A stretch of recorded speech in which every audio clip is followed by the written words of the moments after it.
Hello everyone, my name's Ellie. I must start by giving you a trigger warning because my story does involve some abuse. I won't go into a lot of detail, but I will mention some instances to show you what my mother-in-law put me through. I still regret the day I married Jake, my now ex-husband. Initially, I thought Jake was a good man from a respected family. His mother, Chrissy, worked at a charitable foundation, and his father, Xavier, was a successful businessman. They seemed like a great family, and I was happy to be a part of it. However, everything changed after I married Jake. Chrissy, my mother-in-law, became increasingly abusive towards me. It started with small things like hiding my belongings, glasses, phone, and purse, and laughing as I searched anxiously for them. She would also ask me to handle hot pots that would burn me, and once she even mixed shrimp juice into a dish knowing I was allergic, causing me to miss an important event. She would make me cook for hours only to throw everything on the floor. Whenever confronted, she denied any wrongdoing or claimed it was accidental. After enduring months of this mistreatment, I finally confronted Chrissy and sought help from Jake. "You need to tell me what your problem is, Chrissy," I pleaded. "I'm tired of your behavior. I know you've been intentionally trying to hurt and embarrass me." Chrissy responded defensively. "What are you talking about, Ellie? How could you accuse me of something like that? Are you jealous of me or something?" Frustrated, I retorted, "Why would I be jealous of you? You're a psycho who enjoys hurting me for no reason." Jake, instead of supporting me, brushed off my concerns. "Ellie, don't be so dramatic. My mother is a respected lady. She works at a charitable foundation. She would never do anything to hurt you." Feeling betrayed by Jake's indifference to my suffering, I realized Chrissy had manipulated him too, hiding her actions and pretending innocence. It was shocking that he blamed me for accusing his mother despite knowing about her deliberate actions against me. I was horrified to hear what he said. "Jake, you need to do something about your mom. What she's been doing to me is borderline abusive. You've seen how she intentionally makes food with ingredients I'm allergic to, and she doesn't even tell me." "You're being ridiculous, Ellie," Jake replied firmly. "Mom would never do something like that. It's all in your head. She's been telling me you're jealous of her. I can see what's happening." "What the hell, Jake? You know your mother has been tampering with my food, adding allergens to it." "You know more than that," I exclaimed, feeling bewildered by his defense of her. "Yet you're taking her side?" I couldn't comprehend why Jake, who had always loved and cared for me, was now dismissing my concerns about his mother. It felt like a sudden betrayal. I stared at him in disbelief, trying to make sense of his change in attitude. That's when his mother interjected. "Jake, your wife is crossing all limits," she declared coldly. "If she continues this behavior, we may have to kick her out. I always knew she was unworthy of our family, and now she's proving it. If you want to support your wife, you can leave as well. That will help us decide better what to do with your inheritance." "And Mom, Ellie is just upset right now. I don't support her at all," Jake quickly responded, trying to appease his mother. "I promise she'll behave herself. If not, you can kick her out. I won't mind. I always knew you were the reasonable one, Mom. Thank God you can see past this." I was stunned. Jake was blatantly choosing his mother's side, denying my experiences and blaming me for the tension. It became clear to me why he was acting this way. You see, Jake and I were living with his parents because that's what they wanted. He worked for his father's company and was financially dependent on his dad. He hoped to inherit his father's assets, and upsetting his mother could jeopardize that. It was evident that my husband was more concerned about securing his future inheritance than protecting me. "What the hell is wrong with you, Ellie? Are you trying to get us kicked out or something?" Jake snapped at me later when we were alone. "Seriously, Jake, that's all you have to say after I told you about your mom's abuse? What kind of husband are you?" I cried out in frustration. "The kind that knows how to secure his future," Jake replied coldly. "You're insane, Ellie. You can't just expect me to accuse my mom of such things and drag me into your problems. If she gets mad at me, do you think she'll let Dad give me my inheritance?" "Is your inheritance more important than your wife, Jake?" I asked, tears welling up in my eyes. "We don't need anything. Let's leave and buy our own house. It may be smaller, but it will be ours, and no one can abuse me there," I pleaded. "Don't be ridiculous, Ellie. We could never afford a house like this." "I'm not going anywhere. You'll put up with my mom and stop complaining," Jake asserted firmly. "If you don't, I'm sure my mom will kick you out. Don't come crying to me because I won't help you." And at that moment, I realized the truth. When I realized my marriage was over, Jake betrayed me in the worst possible way. He wasn't the man I thought he was. Feeling helpless, I watched as Chrissy escalated her abusive tactics, now assured Jake wouldn't intervene. I felt lost, wanting to flee and leave it all behind. But I refused to let Chrissy get away with her cruelty. I devised a plan to expose her. Accessing the house's security footage covertly, I compiled undeniable evidence of Chrissy's abuse against me into a video. I bided my time, waiting for Chrissy's upcoming birthday celebration, where Xavier and guests would be present. That day became my deadline, my moment to confront her. On Chrissy's birthday, she played the gracious hostess, behaving impeccably, likely because of the guests. I played along, biding my time until after the cake was cut. Stating before everyone, I made a calm announcement. "Thank you all for joining us to celebrate my dear mother-in-law, Chrissy," I began. "I'm sure many of you know what a sweet and caring woman she appears to be. Today, on her birthday, I thought it fitting to share a glimpse of the real Chrissy." Without further ado, I directed everyone's attention to a screen where I had prepared a video compilation. "Please enjoy this video I've put together to honor our dear birthday girl," I said, as I played the footage. Prepared for any backlash, I had friends on standby, ready to support me if needed.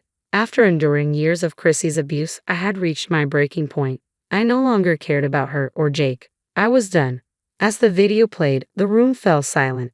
Guests watched in horror and disbelief as the truth about Chrissy unfolded before their eyes. Chrissy and Jake stood in stunned silence, while Xavier's expression betrayed deep reflection. In that moment, I knew I had taken a stand against my monstrous mother-in-law, exposing her deceit to everyone present. I didn't blame Jake. He had been away for days and unaware of what had been happening. When the video ended, it was my father-in-law, Xavier, who broke the silence. "What the hell did I just watch, Chrissy?" he demanded. "It's not what it looks like, Xavier. These videos are fabricated, taken out of context," Chrissy hurriedly replied. Xavier's voice remained firm. "Oh really, Chrissy? They don't look fabricated to me. Are you suggesting my daughter-in-law went to the lengths of doctoring videos just to humiliate you?"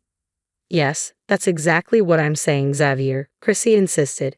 "Ellie is doing this out of malice. I don't know how she managed to manipulate those videos. I would never do something like this." Chrissy's casual lies infuriated me. She was attempting to convince everyone that a year of abuse documented in my video was entirely fabricated. I couldn't believe she might still deceive people after exposing her antics. I calmly responded, "So now you want to blame me for tarnishing your image, Chrissy? Let's settle this then. Let's call the police and let them decide if these videos are fabricated." "Nonsense, Ellie. The police won't entertain baseless accusations from a liar like you," Chrissy retorted confidently. "Are you sure about that, Chrissy?" I challenged. "You were just claiming ignorance of your illegal actions. Let's call the cops and find out." Chrissy looked panicked at the prospect. She hadn't anticipated being confronted like this. Meanwhile, I noticed some of Chrissy's friends, colleagues from the charitable foundation where she worked, giving her disapproving looks while typing on their phones.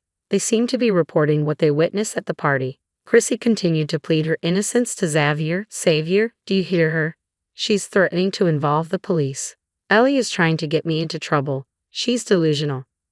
Xavier's expression hardened. "Jake, care to explain what you were doing while your wife was being abused under my roof?" "Dad, it's not as bad as it looks," Jake interjected nervously. "Mom is a caring mother-in-law." "Seriously, Jake? Is this how a caring mother-in-law behaves?" Xavier challenged. "Are you out of your mind? Ellie showed you proof, and you still defend your mother." Realizing the gravity of the situation, Xavier addressed everyone present. "Wait a minute. Ellie told Jake about the abuse, and he did nothing." The room fell silent as the realization sank in. No one had expected Jake to know the truth and fail to protect his wife. It became evident that Jake's priorities were tied more to his inheritance and living in a luxurious mansion than standing up for his wife. Zaire, a man of morals and ethics, was visibly furious at his son's betrayal. "I didn't marry Jake for his father's fortune or to live in a grand mansion. I married him out of love," I declared, my voice steady with resolve. "But it's clear that Jake has different priorities." Xavier stepped forward, his expression reflecting disappointment and anger. It was clear he wouldn't tolerate Chrissy's behavior any longer. When I told Xavier that I had informed Jake about the abuse, he refused to believe me. Jake had always dismissed my concerns, accusing me of overreacting and defending Chrissy. He insisted he couldn't risk upsetting her because it might jeopardize our stay in the house. "Why didn't you come to me sooner, Ellie?" Xavier asked, his voice heavy with regret. "I needed to gather proof," I explained. "I knew no one would believe me without it." "We all believe you, Ellie. I'm so sorry this happened to you," Xavier sighed. "I'm sorry I failed to raise my son right. As for Chrissy, you can call the cops on her. I won't interfere." "How could you say that, Xavier? You would let her call the cops on their own wife?" Chrissy protested. "My life will be ruined?" "Xavier, our reputation will be ruined," Jake added urgently. "You can't support this." "Shut your mouths," Xavier's voice thundered. "After what you've done, you have no right to tell me how to act. And don't call me family. Abusers and enablers can never be my family. As for my reputation, it will remain intact. I will divorce Chrissy and disinherit Jake as soon as possible. I want no ties with monsters like you two." Chrissy and Jake were stunned by Xavier's decisive words. They had assumed they could spin the situation to make me look like the villain, but the crowd's cheers made it clear that no one believed them. Chrissy's friends had already left, pledging their support to me and promising to hold Chrissy accountable in their own way. As Chrissy and Jake pleaded with Xavier, insisting he reconsider, he remained resolute. "Ellie's words are backed by proof. She didn't just tell me the truth, she showed it to me. Unlike my spineless son here, I intend to do what's right by Ellie." "Dad, I'm sorry," Jake finally admitted. "I should have listened to Ellie. Believe me, Dad, I had no idea Mom was capable of." "I showed you proof once, Jake," I interrupted, my voice steady with resolve. "But you chose to do nothing. You didn't want to risk your inheritance." Xavier's decision was final, and Chrissy and Jake realized they couldn't change his mind. Their attempts to manipulate the situation have failed, and now they face the consequences of their actions. "I don't even know what I ever saw in you. It's ironic that your father cares more about me than you," I remarked bitterly. "If you hadn't supported me today, Xavier, I don't know what I would have done," I continued, feeling grateful for Xavier's backing. "I support you wholeheartedly, Ellie. My foolish son doesn't deserve you, and he certainly doesn't deserve the inheritance he covets so badly," Xavier asserted firmly. "It's only right that I disinherit him." "Dad, no, you can't do this to me," Jake pleaded desperately. "I'm your son." "Don't call me Dad, Jake. I'm done being an ATM to two useless people who contribute nothing but misery to this world," Xavier retorted.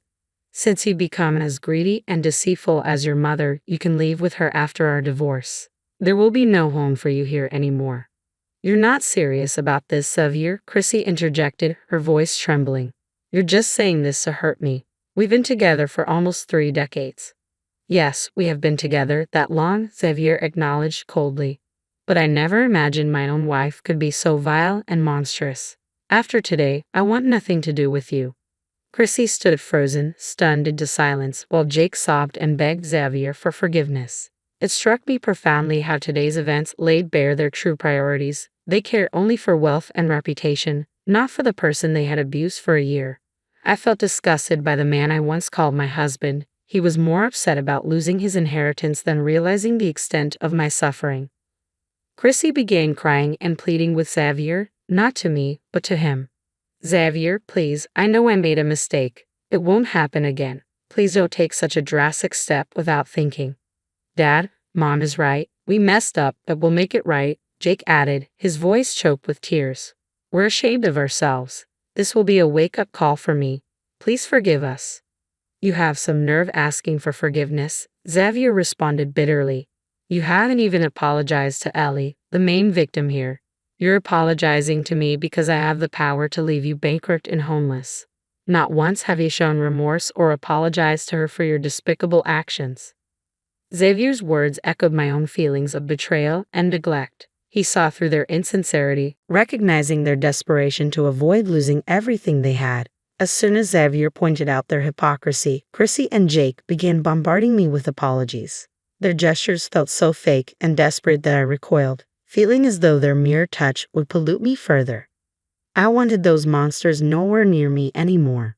"Don't bother with your fake apologies anymore. I know you're only sorry because you got caught and are facing consequences," I stated firmly. "I'm not the doormat who entered this family a year ago. I see through your facades." Ellie, please, Chrissy pleaded, her voice quivering. I should have protected you. I'm so sorry I didn't. We love each other. We can move past this. We're family. Yes, we're family, I responded with bitter irony. I'm sorry, Chrissy, but I can't accept your apology. Your idea of a perfect family involves abusing your daughter-in-law. That's not something I'm willing to overlook. I was such a bad mother-in-law, Chrissy continued, attempting to salvage the situation. I promise I'll get help. I'll change. Please forgive us. Let's go back to being a family. I couldn't help but laugh. You must be delusional if you think I consider you family. You're nothing but leeches. Your apologies mean nothing. You're only here because your future is at stake. Well, I don't forgive you. Don't do this, Ellie, Jake pleaded desperately. I did what I did to protect us. I love you. You let your mom torture me because you wanted to secure our future. I shot back, my voice steady with resolve. I told you countless times we don't need your parents' money. I wanted us to leave, to get away from your evil mother, but greed kept you here, overlooking everything she did. I'm divorcing you, Jake, I declared firmly. That's final, and I'll be going after half of your assets. You'll pay for enabling your mother. Jake and Chrissy were stunned into silence, their pleading and apologies falling on deaf ears. They continued crying, but I was done listening. I called my friends, who swiftly gathered my belongings and drove me away from that toxic household. Jake tried to intervene, but one stern word from Xavier shut him down. Chrissy's pleas were equally ignored. I didn't need to involve the police with the video evidence. Xavier's actions spoke volumes. He kicked them out of the house, leaving them to beg at my friend's doorstep for shelter. Xavier had an ironclad prenup, ensuring Chrissy received nothing. Her friends at the charitable foundation exposed her actions, resulting in her dismissal. Jake lost his job at his father's company, along with any hope of a substantial inheritance. Chrissy had the audacity to appeal to me for help, claiming we were family. I promptly kicked them out and threatened a restraining order if they ever contacted me again. In the months that followed, I settled into my own place, having rented a small flat.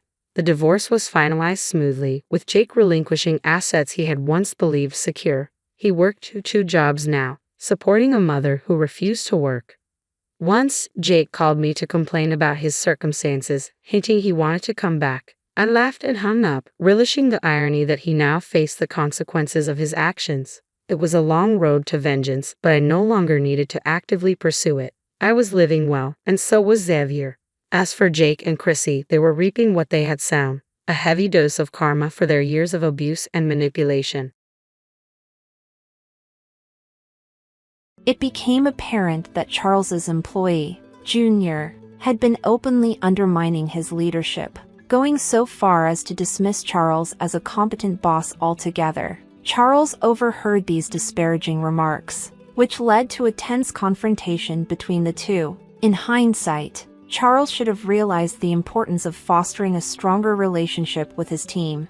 On the other hand, I received an offer to relocate to our company's overseas headquarters. Initially, I declined, weighed down by the ongoing issues and wanting to be supportive of Charles during his turbulent time. However, after much thought, I accepted the position and am now preparing for the move. My father, understandably concerned, has been adjusting to the idea, and we've started practicing video calls to stay connected once I leave. This new role has been a lifelong dream of mine, and I'm eager to pour my energy into this exciting opportunity.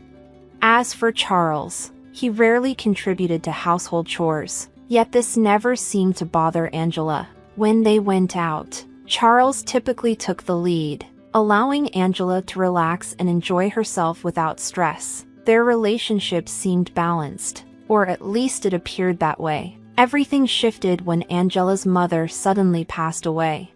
Angela was at work when her father called to inform her that her mother's condition had taken a sharp turn for the worse, and she had collapsed. Rushing to the hospital, Angela barely had time to say her goodbyes. She decided to stay with her father to help manage the funeral arrangements. When she informed Charles, he claimed he couldn't leave work on such short notice. As a result, he missed the wake and only arrived in time for the funeral. Unprepared for the occasion, Charles hadn't even dressed appropriately. and I found myself in a frantic scramble to find something suitable for him to wear. Despite my efforts, he made no effort to hide his irritation, blaming me for not having prepared his clothes in advance. The heavy emotions surrounding the funeral, along with the responsibilities that came with it, made Charles's complaints even harder to bear.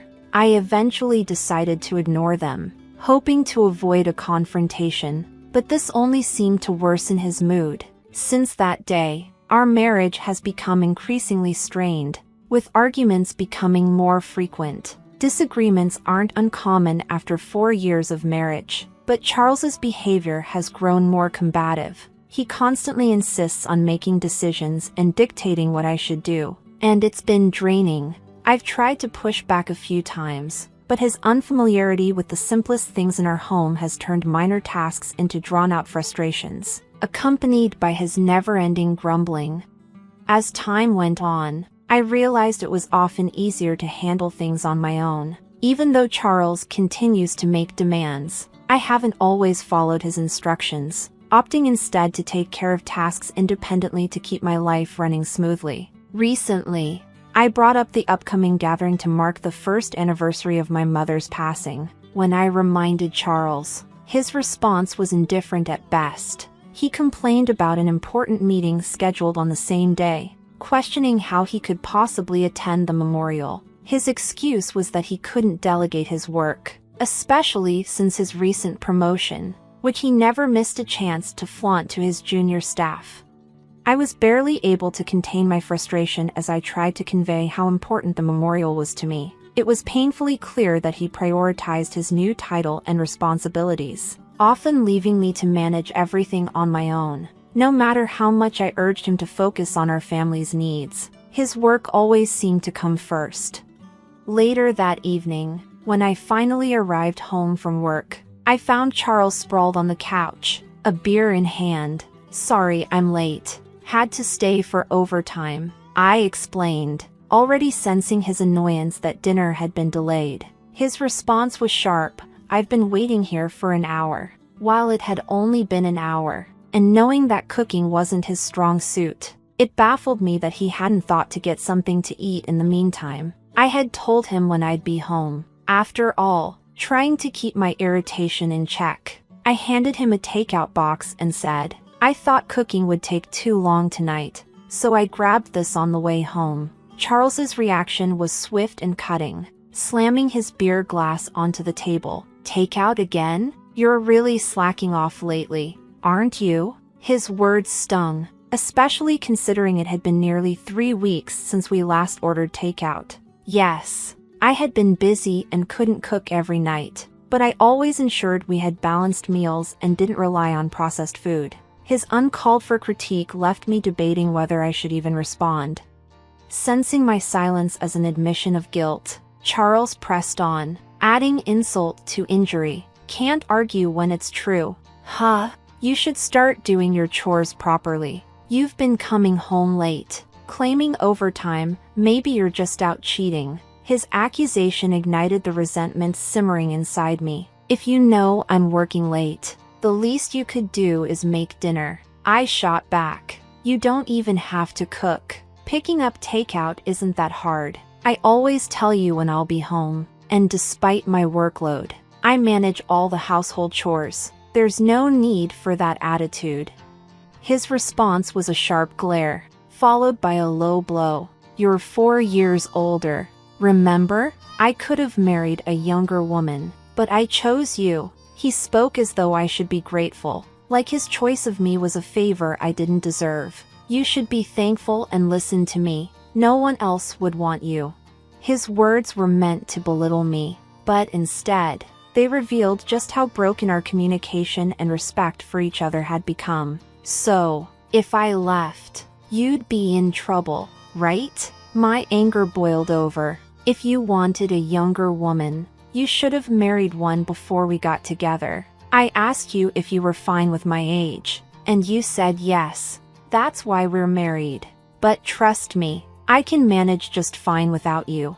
Charles responded with a mocking laugh. "Fine, then let's get a divorce," he said, grabbing his beer and the takeout before storming off to his room. We had fought plenty of times before, but this argument felt different, like we had crossed a line. I was tired of his constant disrespect. I sat down with my takeout, trying to calm myself, hoping maybe he was just hungry and irritable, but as I ate, the weight of our conversation hung heavily on me, especially with my mom's death anniversary just around the corner. After some time, I called out to him from outside his door. "We need to leave by 7 a.m. tomorrow, so I'll wake you up around 6 o'clock. There was no response, though I was sure he was awake. I went to bed, feeling a mix of exhaustion and unease. The next morning, I woke up early to find that Charles was already gone. The bags I had packed for us were still in the room. He hadn't left for the gathering without me. So, where had he gone? I tried calling his phone, but there was no answer. He ignored my texts too. Left with no choice, I left him a voicemail and started getting ready on my own. As I waited for the train at the station, Charles finally picked up. "I have a meeting. Can't leave it to my juniors," he said curtly before hanging up. I stood there, staring at my phone, feeling a mix of anger and resignation. I stood there, stunned and bewildered, as the train arrived. With no time to dwell on it, I boarded, struggling with the luggage meant for both of us. When I finally reached my father's house, his anxious eyes met mine as he asked, "Where's Charles?" Seeing the lingering sadness in his eyes since my mother's passing, I didn't want to add to his worries. Forcing a smile, I took a deep breath and replied, "Sorry. He got called into an important meeting. He was supposed to come." Charles's recent promotion made for a convenient excuse, and I reassured my father that his absence was work-related and important. My father nodded understandingly. "I know he's working hard. It's a shame not to see him, but your mother would have understood. Let him know he's always welcome here," he said softly. There was a hint of sadness in his words, but I kept my smile intact throughout the day, refusing to show how much it hurt. The day passed without a word from Charles, and as night settled in, I chose not to reach out either. I decided to stay the night at my father's house and return home the next day, as planned. Though it felt almost childish, the thought of making Charles his favorite meal, hamburgers, crossed my mind for when I got home. The following day, I left my father's house and returned home around noon. Before heading out to the grocery store, I wanted to drop off my bags. As I walked into the living room, I immediately noticed Charles's dirty laundry scattered across the floor, a sight I was all too familiar with. With a sigh, I thought, he still hasn't learned how to use the washing machine. I tossed his clothes in with mine, and after a brief moment, headed back to the living room. That's when something caught my eye. Sitting on the table, as if left deliberately in plain view, were divorce papers, already signed by Charles. My heart sank. Was this really how he wanted to communicate that he was serious about ending our marriage? Staring at the papers in disbelief, a storm of emotions surged through me. Grabbing my phone, I hesitated for a second before calling him, unsure if he'd even pick up during his lunch break. To my surprise, he answered almost immediately. "What's the meaning of these divorce papers?" I demanded, my voice a blend of confusion and anger. Charles responded with a cold, mocking laugh. "What's there to question? It's exactly what it looks like. I don't want an older wife who won't do her chores. That's why I want a divorce. If we split, I can find a younger wife. A wife's like a status symbol, right? I can't exactly boast about you." His words hit me like a punch, reducing our years together to nothing more than a transaction, turning what I had believed to be a partnership into something shallow and superficial. Charles continued, his tone indifferent. "It's tough when my team asks about you. It's awkward avoiding the topic." I was speechless. His blunt criticism was stunning, and I found myself unable to respond. "If you don't want a divorce, then start doing your chores properly. he continued, as if this was a reasonable request. "I'll be home as usual tonight, so don't forget to grab some beer. If you disagree, take the divorce papers to court. It's up to you." With that, he hung up, leaving me reeling, my mind spinning with shock and disbelief. Charles probably assumed I'd give in to his demands, thinking that I did the housework because I was afraid of losing him or worried about appearing incompetent. Perhaps he saw himself as the dominant figure in our marriage. Some might think being married to a younger man sounds exciting, but in reality, it was far from glamorous. I had often played up his youth, but if I was honest, Charles was painfully average in looks, personality, and income. There was nothing exceptional about him. Describing him as younger had merely been convenient.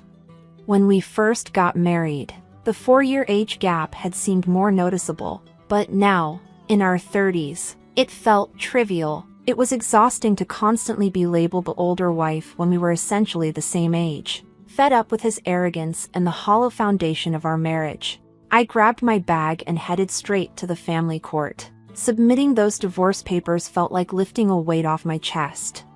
As I walked out of the courthouse, a sense of relief washed over me. I realized then that I didn't need Charles to feel complete. With the promise of newfound freedom, I felt lighter, as though I had finally stepped out from under a cloud that had long been looming over me. This was the end of our marriage, but the beginning of a life where I could truly live on my own terms. Seizing the opportunity, I decided to take a few days off from work. Fortunately, my boss understood and granted me a week's leave, as work had slowed down. Now that I was officially divorced, it was time to get my life in order. With only a few possessions, the cleaning and packing were straightforward. I stored the larger items in a storage unit, packed the essentials and clothes into my car, and on a whim, decided to visit a hot spring resort. During the off-season, I easily found a budget-friendly hotel and set off, thrilled to start this new chapter of my life. I was savoring the peaceful atmosphere of the hot springs and enjoying the relaxation of my hotel room when my phone rang abruptly. "Angela, didn't I ask you to get beer? Where are you?" It was Charles, sounding puzzled and slightly irritated. It was around the time he usually returned home from work. I couldn't help but chuckle as I answered, "I'm at a hot spring resort." "A hot spring resort? Why? What's going on?" Charles's voice carried a mix of confusion and agitation. "Didn't you say I should file for divorce if I disagreed with you?" I reminded him, picturing his stunned expression, which made me laugh even more. "Wait, did you actually file them?" His tone shifted from bewildered to frustrated. "Yes, I did. You suggested it, Charles. Have you forgotten what you said?" I replied, still amused by his reaction. Charles's voice, now tinged with anxiety, showed his disbelief. "Wait, are you joking? When you say hot spring resort, do you mean some nearby spa? If so, I'll get dinner. Come home soon." I couldn't help but laugh at his sudden shift to a seemingly considerate tone, as if he was trying to play the caring husband. It took me about an hour and a half to drive here. There's even an outdoor natural hot spring. It's incredibly relaxing.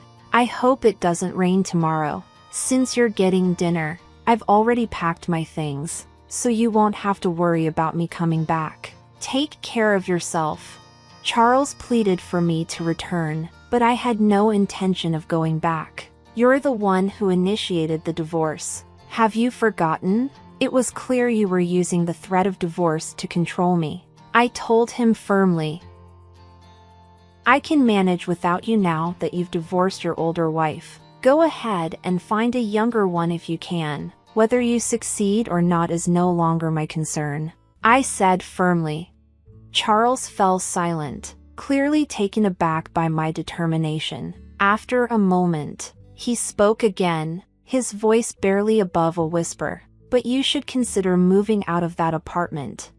"Why should I?" I responded calmly, though I had already considered this myself. "Think about your income. You'll end up broke if you stay there. You can't clean, do laundry, or cook. You'll need housekeeping and dining out, which costs money. It would be a problem if most of your salary goes towards rent," he reasoned. I couldn't help but smile slightly. "You thought you were the provider, but my salary is nearly double yours. You never really provided for me, if anything. It was the other way around," I said, cutting to the core of the issue. "Also, you were overly confident because of one junior. But did you know I manage multiple juniors and even more beneath them? I usually keep work to myself because you get moody, but I outrank you in both position and salary. You'd think you would have noticed after living together." It seemed like Charles was just now realizing this, possibly because he had kept his ego intact by looking down on me. Now that his delusion was shattered, he must have felt defeated. I had struck a blow to his pride, a kind of retribution for all these years. The reason I had handled household chores without complaint, despite his domineering attitude, was partly because he was younger and I had given him some leeway, and partly because it was too much trouble to ask him for anything. It's not like I needed you to stay with me. I was just managing your needs along with my own. So when you said, "Do the chores, or we divorce," of course, I chose divorce. We're strangers now. Goodbye, I said firmly before ending the call. Feeling a sense of liberation, I enjoyed a delicious meal at the hotel afterward. Charles, evidently still clinging to the idea of reconciliation, attempted to reach out again, but I was already relishing the newfound freedom and independence in my life. When he called once more, I greeted him with a knowing smile. "Remember, I'm older than you. I'm sure you wouldn't want me back." It seemed that Charles's search for companionship with younger women had not been successful. Eventually, he realized his situation was not favorable and decided to move out of the apartment. To handle the division of assets, I hired a lawyer to ensure I received more than just an equitable split. I sought additional compensation to reflect the years I had managed most of the household chores. Charles, always looking to cut costs, opted against hiring legal representation, giving me a considerable advantage. With the help of my lawyer, we secured a settlement that was highly favorable to me. I was satisfied with the outcome and relieved to have resolved the matter. Meanwhile, Charles's troubles at work were only beginning. His junior team member had been openly critical of his leadership, undermining his authority by declaring he wasn't a proper boss. Charles discovered these complaints, leading to a heated argument, another clear sign of the importance of nurturing and supporting your team, something Charles had evidently neglected. In terms of my career, I had been offered a highly sought-after position at our company's overseas headquarters. Initially, I hesitated to accept due to the personal upheavals and out of consideration for Charles. However, with my personal situation evolving, I decided to embrace the opportunity wholeheartedly. I am now actively preparing for this exciting transition, though it has caused some concern for my father. We've adapted by practicing video calls to stay connected once I'm abroad. I feel content and excited about the future, ready to fully commit to this new chapter of my life. It's time to pursue the career I've always dreamed of, confident that I've made the right decisions for my future.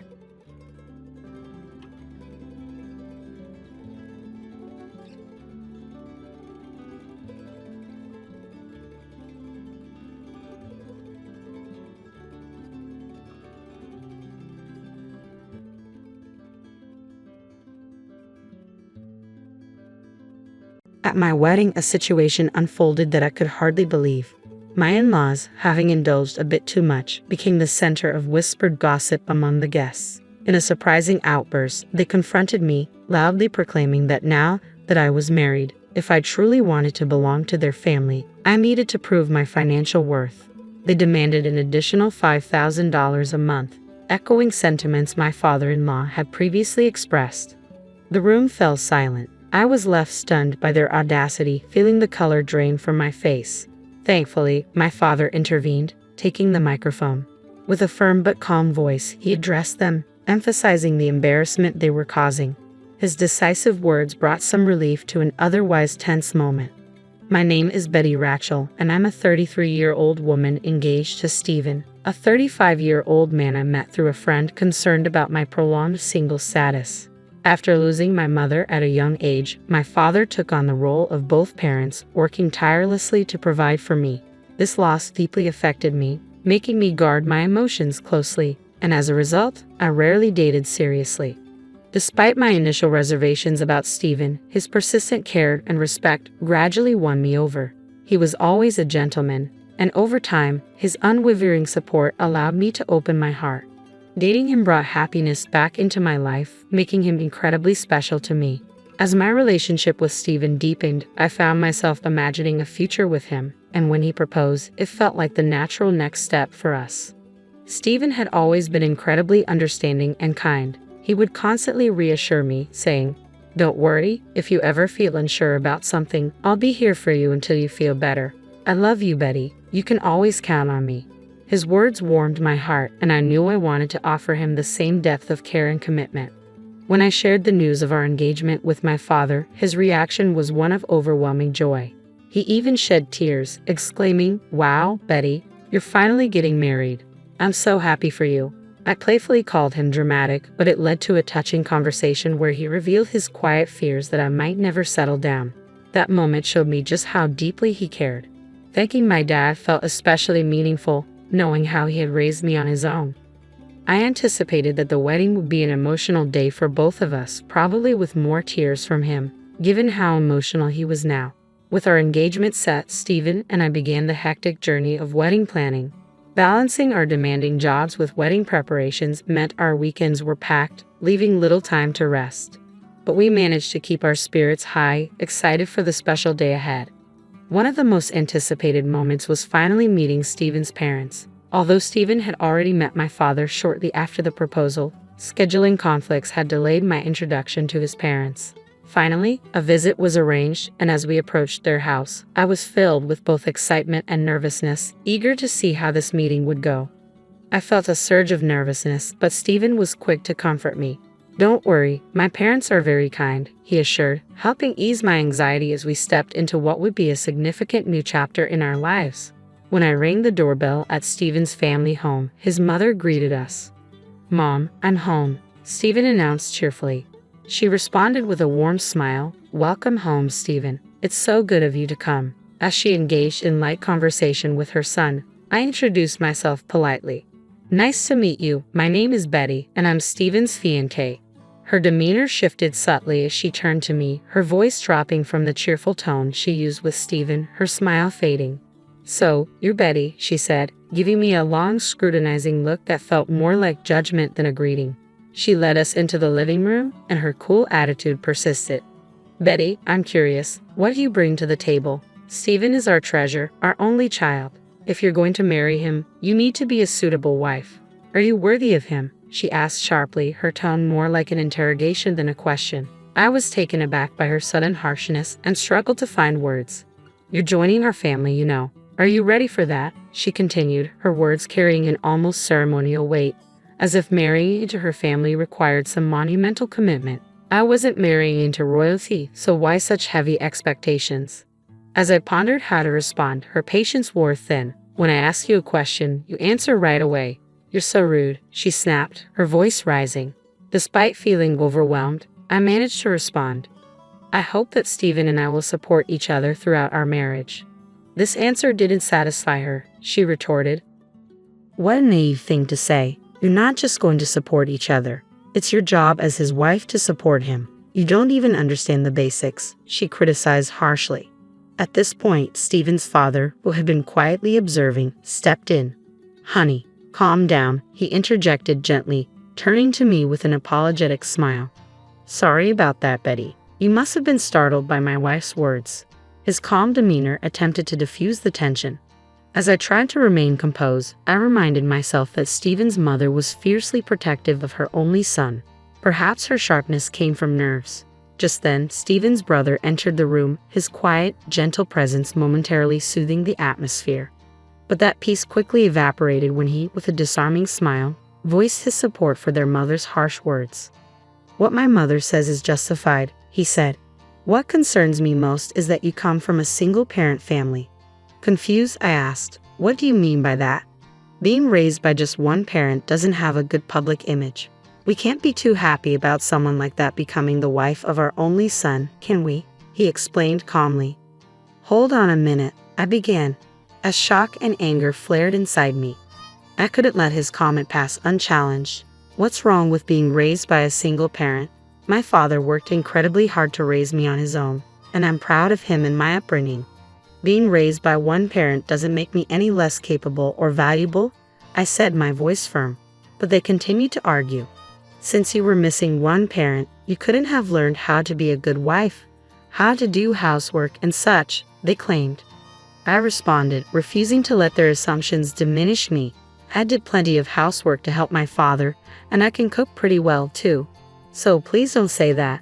Despite my rebuttal, Stephen's mother dismissed my words entirely. "I will allow you to marry Stephen," she said, "but in exchange, you must promise to devote everything to us because we are Stephen's parents.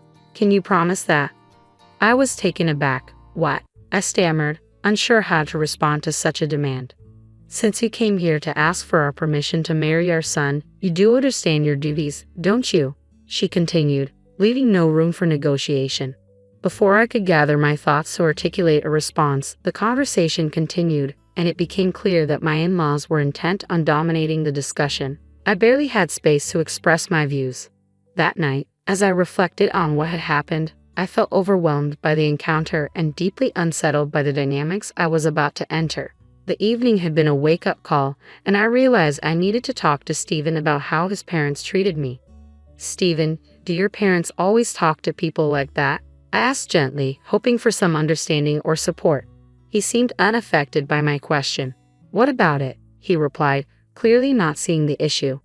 I tried again, carefully explaining my concerns. "Well, the way your parents spoke to me, and what they said, doesn't that seem unfair?" Stephen shrugged it off. "Oh really? They were just making sure you're ready for the marriage." I understood that his parents were concerned for their son's future, but their approach had felt excessive. It was troubling that Stephen didn't seem to see it the same way. "I get that your parents are worried, but it felt like too much," I pointed out carefully. "Really? Why is that?" Stephen asked, his tone neutral. "They didn't say anything wrong. Besides, they gave us their blessing to get married, so don't worry about it." His response troubled me. It seemed he was more in line with his parents' views than with understanding my feelings. Sensing my unease, Stephen wrapped his arms around me in a reassuring hug. "Betty, you don't have to worry so much," he said softly. "My parents are just a little upset because their only son is getting married." Though his words were meant to comfort, they only confirmed that he didn't fully grasp my concerns. "It's all going to be fine. Don't overthink it. I'm sure they just want what's best for us. They want us to be as good of a couple as they are. That's why they were a bit harsh," he added. "Oh," I replied, still feeling unsettled. Stephen seemed to think his parents' high expectations were normal, but I couldn't shake the feeling that it wasn't right for them to judge me simply because I was raised by a single parent. I didn't believe that people who expressed such views were truly supportive partners. We are the ones getting married, I thought, and our focus should be on our love, not their approval or disapproval. Although I was upset, I decided not to dwell too much on his parents' opinions. The wedding day soon arrived, and the venue was filled with our relatives, friends, colleagues, and even bosses. As I walked down the aisle, my father beside me, the man who had lovingly raised me on his own, I felt a whirlwind of emotions. Stephen and I exchanged our vows and rings, and the room erupted in applause. Despite the challenges, this was our moment, and I was determined to savor it. As Stephen and I walked back down the aisle together, the reality of our marriage sank in, filling me with a joy I had never experienced before. At the reception, the hall was bustling with excitement. Videos of our journey together played in the background, adding a personal touch to the celebration. It was a joyful time, reconnecting with friends I hadn't seen in a while and receiving heartfelt congratulations from so many people. Despite my initial reservations about Stephen's parents, the day had turned out to be one I would always cherish. I felt relieved and genuinely happy that I had chosen to marry Stephen. We planned to officially register our marriage after the ceremony, a step that would make our union legally complete. As the day unfolded, I savored every moment, basking in the joy and celebration. But when it came time for the formalities, greeting our guests and acknowledging everyone's support, a sense of unease began creeping in.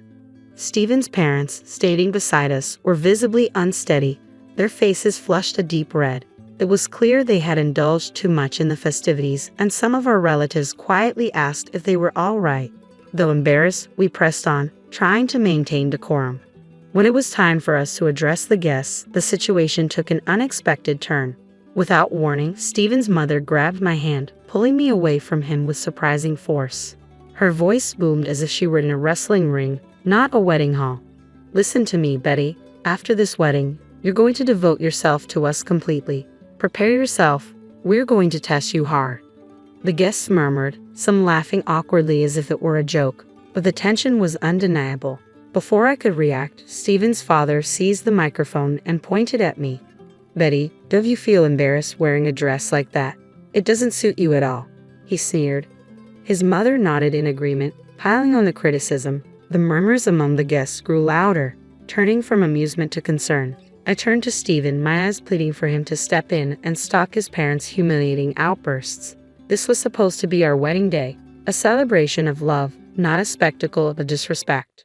But Stephen stood frozen, making no move to defend me or our union. The situation escalated when his parents, still intoxicated, began making outrageous demands.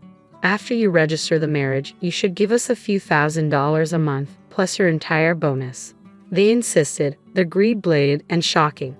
I felt my face drain of color as I stood there, utterly stunned. My father, who had been watching the scene unfold, couldn't stay silent any longer. He stepped forward, taking the microphone from Stephen's father with a steady hand. "Enough of this," my father said calmly but firmly. "Don't you realize you're making fools of yourselves?" Stephen's parents, instead of backing down, lashed out, mocking my father for being a single parent. Single parents are never any good, they jeered, their words cutting deeply. But my father didn't falter. His expression remained composed as he replied, "You people are worse than I imagined. You even refuse to meet me because I'm a single father." Then, with a twist that took everyone by surprise, my father revealed something that changed the tone of the room entirely. "I never imagined that someone like you would work for President Roy," my father said, his voice calm yet pointed. "President Roy is a respectable man, and I always assumed his employees would be just as decent." The mention of President Roy, a business partner of my father's and an old friend, visibly shook my father-in-law. His confident demeanor began to crack. My father continued, "And speaking of single parents, President Roy was raised by his mother alone." He let the weight of his words settle before delivering the final blow. "So, you just insulted the president of the company you work for." The realization hit hard. Stephen's parents' faces fell as they grasped the gravity of their mistake. The room shifted, the power dynamic completely reversed. My father-in-law, once bold and arrogant, now appeared small and desperate. "I apologize, sir," he stammered, his bravado gone. "Please, don't tell the president about this." He fell to his knees, pleading, an image that was starkly different from the domineering figure he had been moments ago. For me, this moment was pivotal. It revealed both the true nature of Stephen's family and the strength and connections of my own. But perhaps most telling was Stephen's silence. He stood there, unmoving, unwilling, or unable to protect me from his parents' outbursts. The painful realization struck me, Stephen might never stand up for me. As the tension in the hall reached its peak, guests, caught between shock and amusement, began recording the scene. My father, resolute and unshaken, turned to me.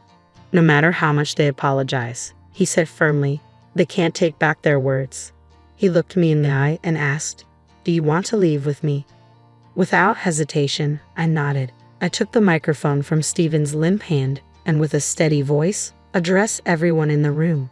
"Thank you for the great entertainment, but there will be no marriage." I paused, making sure everyone, especially Stephen and his parents, understood. "I'll return all the gifts and contributions you've made for this occasion."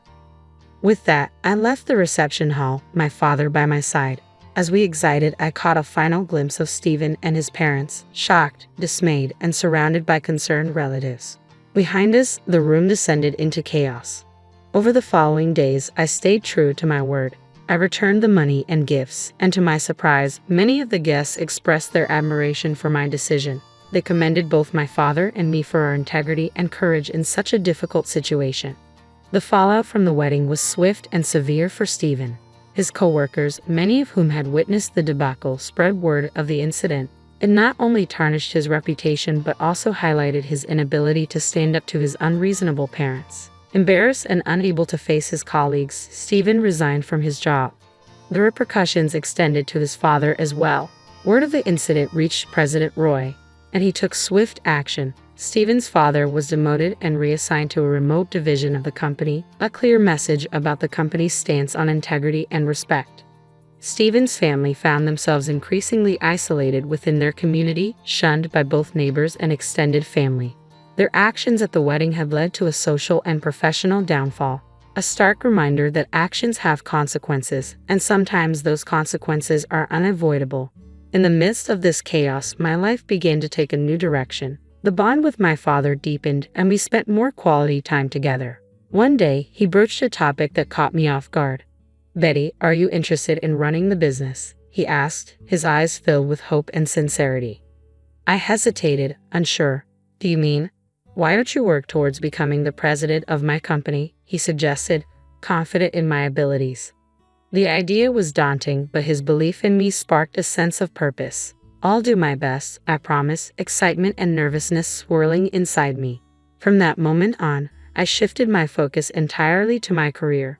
Romantic entanglements could wait. I was determined to prove not just to my father, but to myself, that I could excel.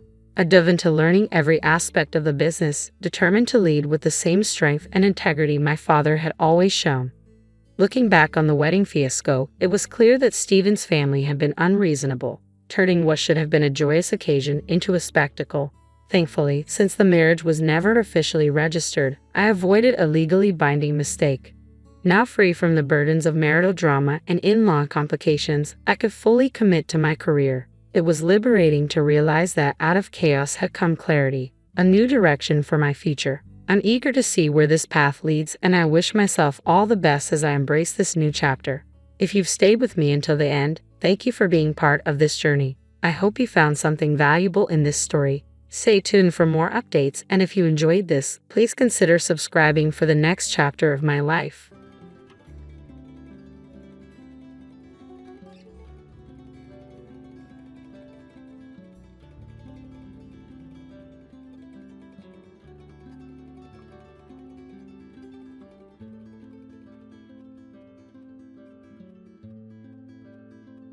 My in-laws were drunk at the wedding, but they didn't care even though people were whispering about them. They started yelling at me. "It's too late now that you're married, but if you want to be part of this family, you need to show us you have enough money," they said. "Yes, your dad is right, so make sure to give us $1,000 a month as a new bonus," they added. I was shocked by their demands. I couldn't believe they would say such things at my wedding reception. I just stared at them, feeling my face go pale. My dad took the microphone from them. "Enough is enough. Don't you realize you're embarrassing yourselves?" he said. "My name is Linda. I am a 30-year-old office worker. I am currently dating Larry, who is 32 years old. I met him through a friend who was worried about me being single, so she introduced us. After dating for a year, Larry proposed, and now we are about to get married. I lost my mother when I was very young, and my father raised me on his own. He worked very hard to take care of me. I didn't have many worries growing up, but losing my mom, who I loved so much, deeply hurt me. Because of this, I was very careful with my emotions. That's why I hadn't dated anyone seriously since my school days. I even thought it would be okay if I stayed single forever. Then I met Larry. At first, I didn't feel any romantic feelings for him, even though he asked me out many times. Larry really cared about me and was always a gentleman. Slowly, I began to open my heart to him, and we started dating. He kept caring for me, and I felt very happy. He became very special to me, and I started thinking I wanted to be with him forever. Then he proposed, and we decided to get married. Larry understood everything about me and was always kind to me no matter what. "Don't worry. If you're ever feeling unsure about something, I'll be here for you until you feel better. I love you, Linda. You can count on me," he would say. His words moved me. He promised to make me happy for the rest of my life. Just being with him warmed my heart. If he cared that much for me, I thought I should do the same for him. When I told my father that we decided to get married, he was so happy that he cried. "Wow, Linda, you're finally getting married. I'm so happy for you," he said. "Oh, Dad, you're being dramatic," I joked. "Wow, I hadn't heard anything like that from you until now. I was always worried that you might never get married," he replied. "Oh, really? I had no idea you were worried about that," I said. "Well, every father worries about his daughter, you know. Anyway, congratulations," he said. "Thanks, Dad," I replied. I was so happy to be congratulated by my dad, who had raised me by himself. I thought I would probably cry at the wedding, and my dad would probably cry even more since he was already crying now. With that, Larry and I started preparing for our wedding.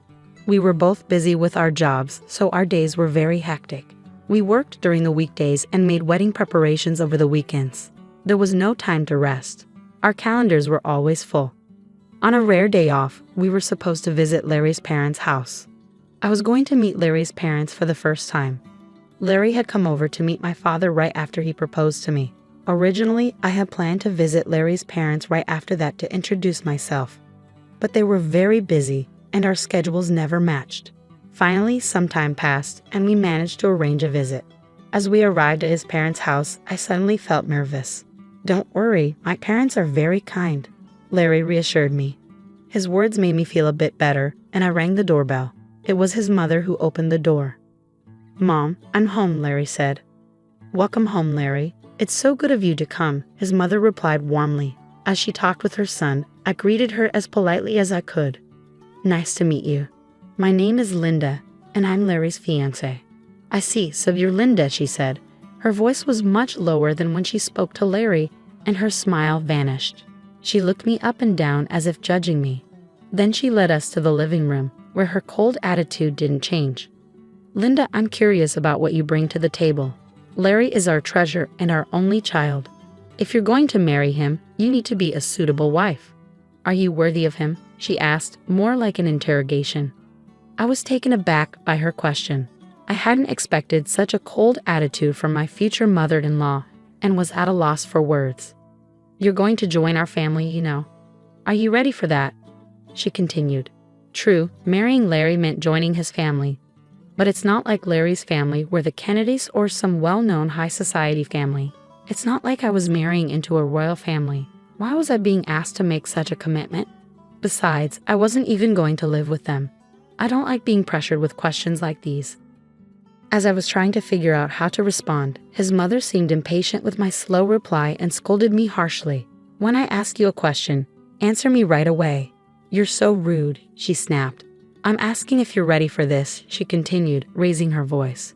Despite feeling overwhelmed, I managed to say, "I hope that Larry and I will support each other in our marriage." When I said that, his mother was not convinced. What a naive thing to say. You aren't just going to support each other. You are supposed to support Larry. It's your job as a wife to support your husband. You don't even understand the basics, she criticized. Then Larry's father, who was sitting next to her, intervened. "Honey, calm down." "Sorry about that, Linda. You must have been startled by my wife's words," he said, trying to ease the tension. "It's all right," I replied, trying to remain calm. His mother is very protective of her only son. Maybe she was just nervous and spoke without thinking. Just then, Larry's brother walked in. He spoke in a quiet, calm, and gentle tone. He seemed like a kind man, which gave me a moment of relief, but that relief was short-lived. With a smile on his face, he said the most unexpected thing. "What my wife says is actually justified. What concerns me the most is that you come from a single-parent family." "What do you mean by that?" I asked, confused. "Well, being raised by just one parent doesn't have a good public image. We can't be too happy to have such a person become the wife of our only son, can we?" he explained. "Hold on a minute," I said, unable to let this comment slide. "What is wrong with being raised by a single parent? My father worked very hard to raise me by himself. I am very thankful for my upbringing, and I am proud of my father. Being raised by a single parent doesn't make me any less valuable." But they still argued. Since you were missing one parent, you couldn't have learned how to be a good wife, do housework, and such. I responded, "I did a lot of housework to help my father. I can also cook pretty well, so please don't say that." Despite my response, Larry's mother ignored what I said and finally stated, "I will allow you to marry Larry, but in exchange, you must promise to devote everything to us because we are Larry's parents. Can you promise me that?" I was shocked. "What? Since you came here to ask for our permission to marry our son, you do know what your duties are, don't you?" Before I could say more, he continued the conversation. I found that my in-laws had completely taken over the conversation, giving me little chance to respond.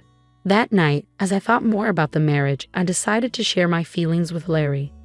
"Say, Larry, do your parents always talk to people like that?" "What about it?" Larry seemed unfazed. I was surprised that Larry didn't see anything wrong with what his parents had said to me. "Well, I mean the way your parents spoke to me and what they said," I tried to explain. "Oh really? Well, they were just talking about whether you were ready for this marriage. I get that your parents are worried about their son's marriage, but I feel like what your parents were saying was a bit too much." "Really? Why is that?" "My parents didn't say anything wrong. Besides, they've given us permission to get married, so don't worry about it." That's true, but I felt uneasy that Larry seemed to side with his parents more than with me. That was very troubling. I guess he realized I was feeling unsure because he gave me a hug.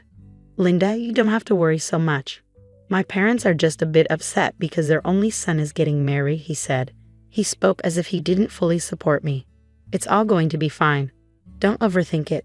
I'm sure they just want what's best for us. They want us to be as good of a couple as they are. That's why they were a bit harsh." "Oh really?" I replied, like he said maybe his parents have high expectations for us. But even if that's the case, I don't think it's right for them to belittle me because I was raised by my father.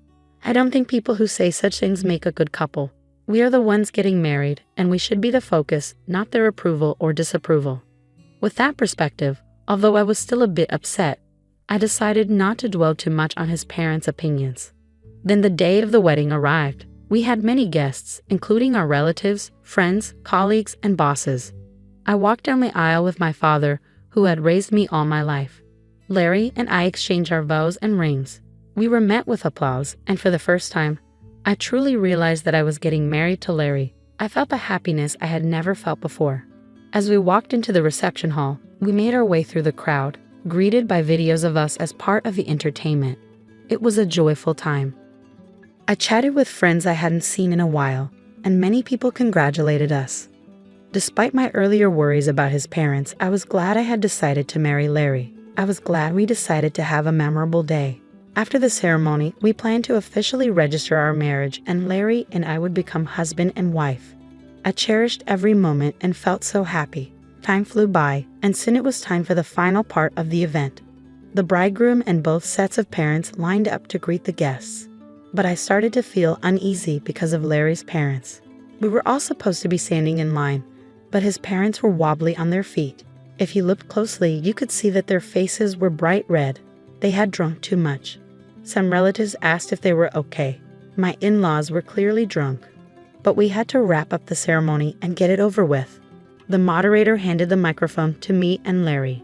Suddenly, Larry's mother snatched my hand away from him and yelled at me like a professional wrestler in the middle of a challenge. "Listen to me, Linda. After this wedding, you are going to devote yourself to us completely. Prepare yourself because we are going to test you really hard." The guests started whispering to each other, and some even thought it was a joke and laughed. Then Larry's father grabbed the microphone. "Linda, don't you feel embarrassed to wear a dress like that?" "It doesn't suit you at all, dear. You should tell her the truth," his mother chimed in. As expected, the whispers among the guests changed in tone. I looked at Larry, hoping he would stop his father's rude comments, but Larry said he couldn't do that and that his parents weren't doing anything wrong. It became clear he would never protect me from his parents in the future. That was the moment I realized it. I was certain of it even as the hall buzzed around us. My in-laws were drunk and continued to insult me. "Well, you're already married, but if you're going to be part of this family, you need to prove that you have enough money," they said. "Yes, that's right," they continued.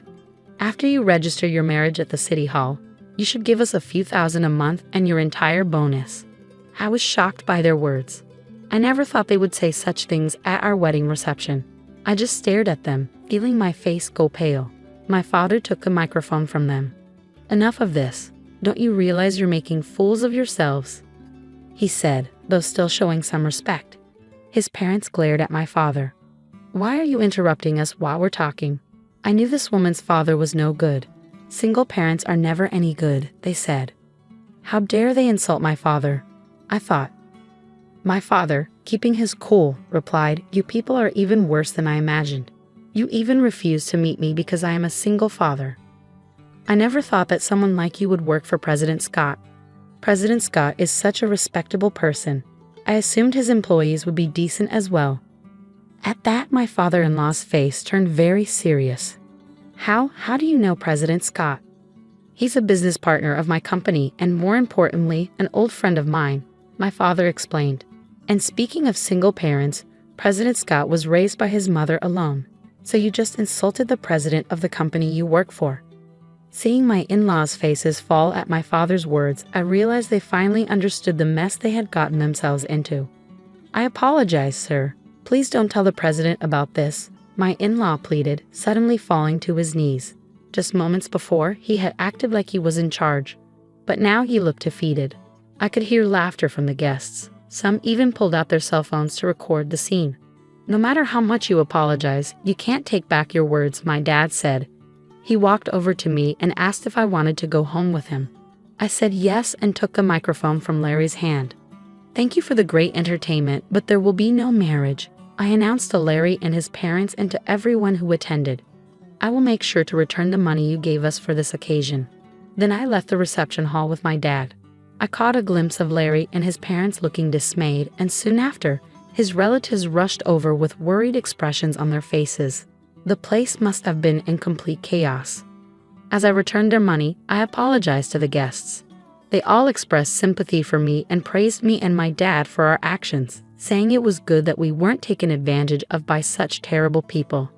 Later, Larry's coworkers who had attended the reception must have spread the word about what happened at his company. Larry became known for having such unreasonable parents and was criticized for having a weak character. His embarrassment was so great that he resigned voluntarily. Of course, the president of my father-in-law's company found out about the incident. Larry's father was demoted and sent to an insignificant division of the company, transferred to a remote office in the countryside. I heard that Larry's family has been ostracized by all his relatives because of what happened at the wedding. While it's unfortunate, it really was their own doing, and sometimes things like that just can't be avoided. In the meantime, I've been using this opportunity to strengthen my relationship with my dad. We've been spending more quality time together, and it's helped me appreciate all he's done for me even more.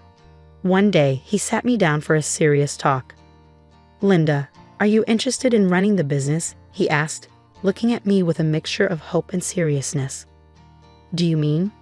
I started, a bit unsure where he was heading with this.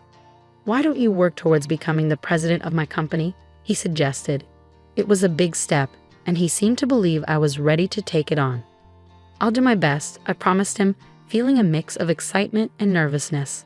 I decided then to focus on stepping up my game at work rather than getting entangled in romantic relationships for now. I wanted to prove to myself and to my dad that I could excel and perhaps one day be a great leader like him. Currently, I am deeply involved in learning everything I can at my dad's company. The work is challenging but fulfilling, and I'm determined to make the most of this opportunity. Reflecting on the wedding fiasco, it's clear that Larry's in-laws were quite unreasonable, turning what should have been a beautiful event into a spectacle. Thankfully, since the marriage wasn't officially registered, I was spared from a legally binding mistake. Now, free from any marital ties and with no looming in-law issues, I can focus solely on my career aspirations. It's a relief to know that out of a chaotic situation came a clear path forward for me. I look forward to what the future holds and am excited about the potential of leading the company. I wish myself all the best and hope that anyone watching this story can take something valuable from it. Thank you for staying till the end.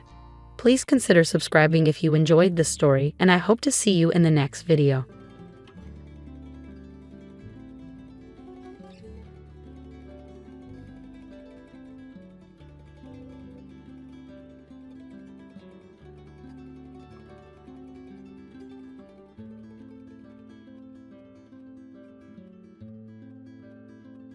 You're still here?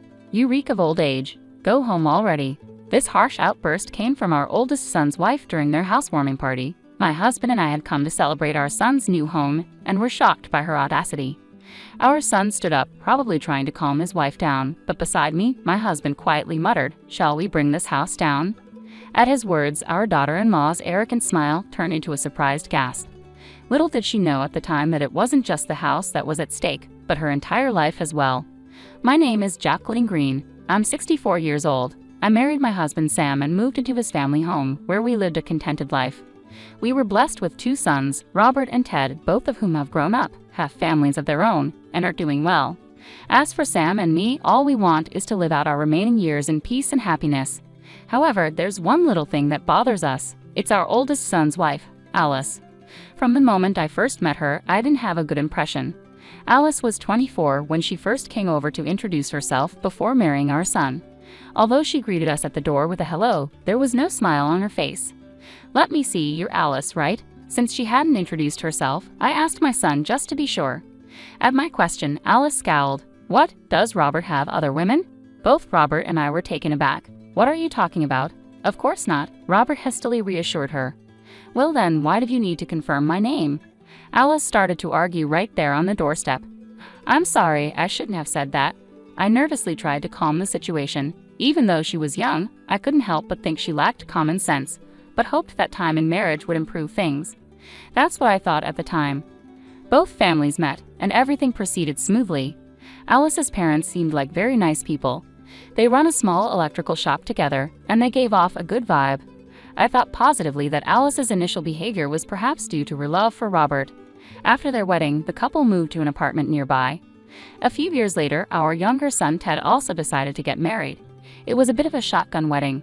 Ted was still in college, and his bride-to-be, Megan, was 20 and working from home after finishing high school.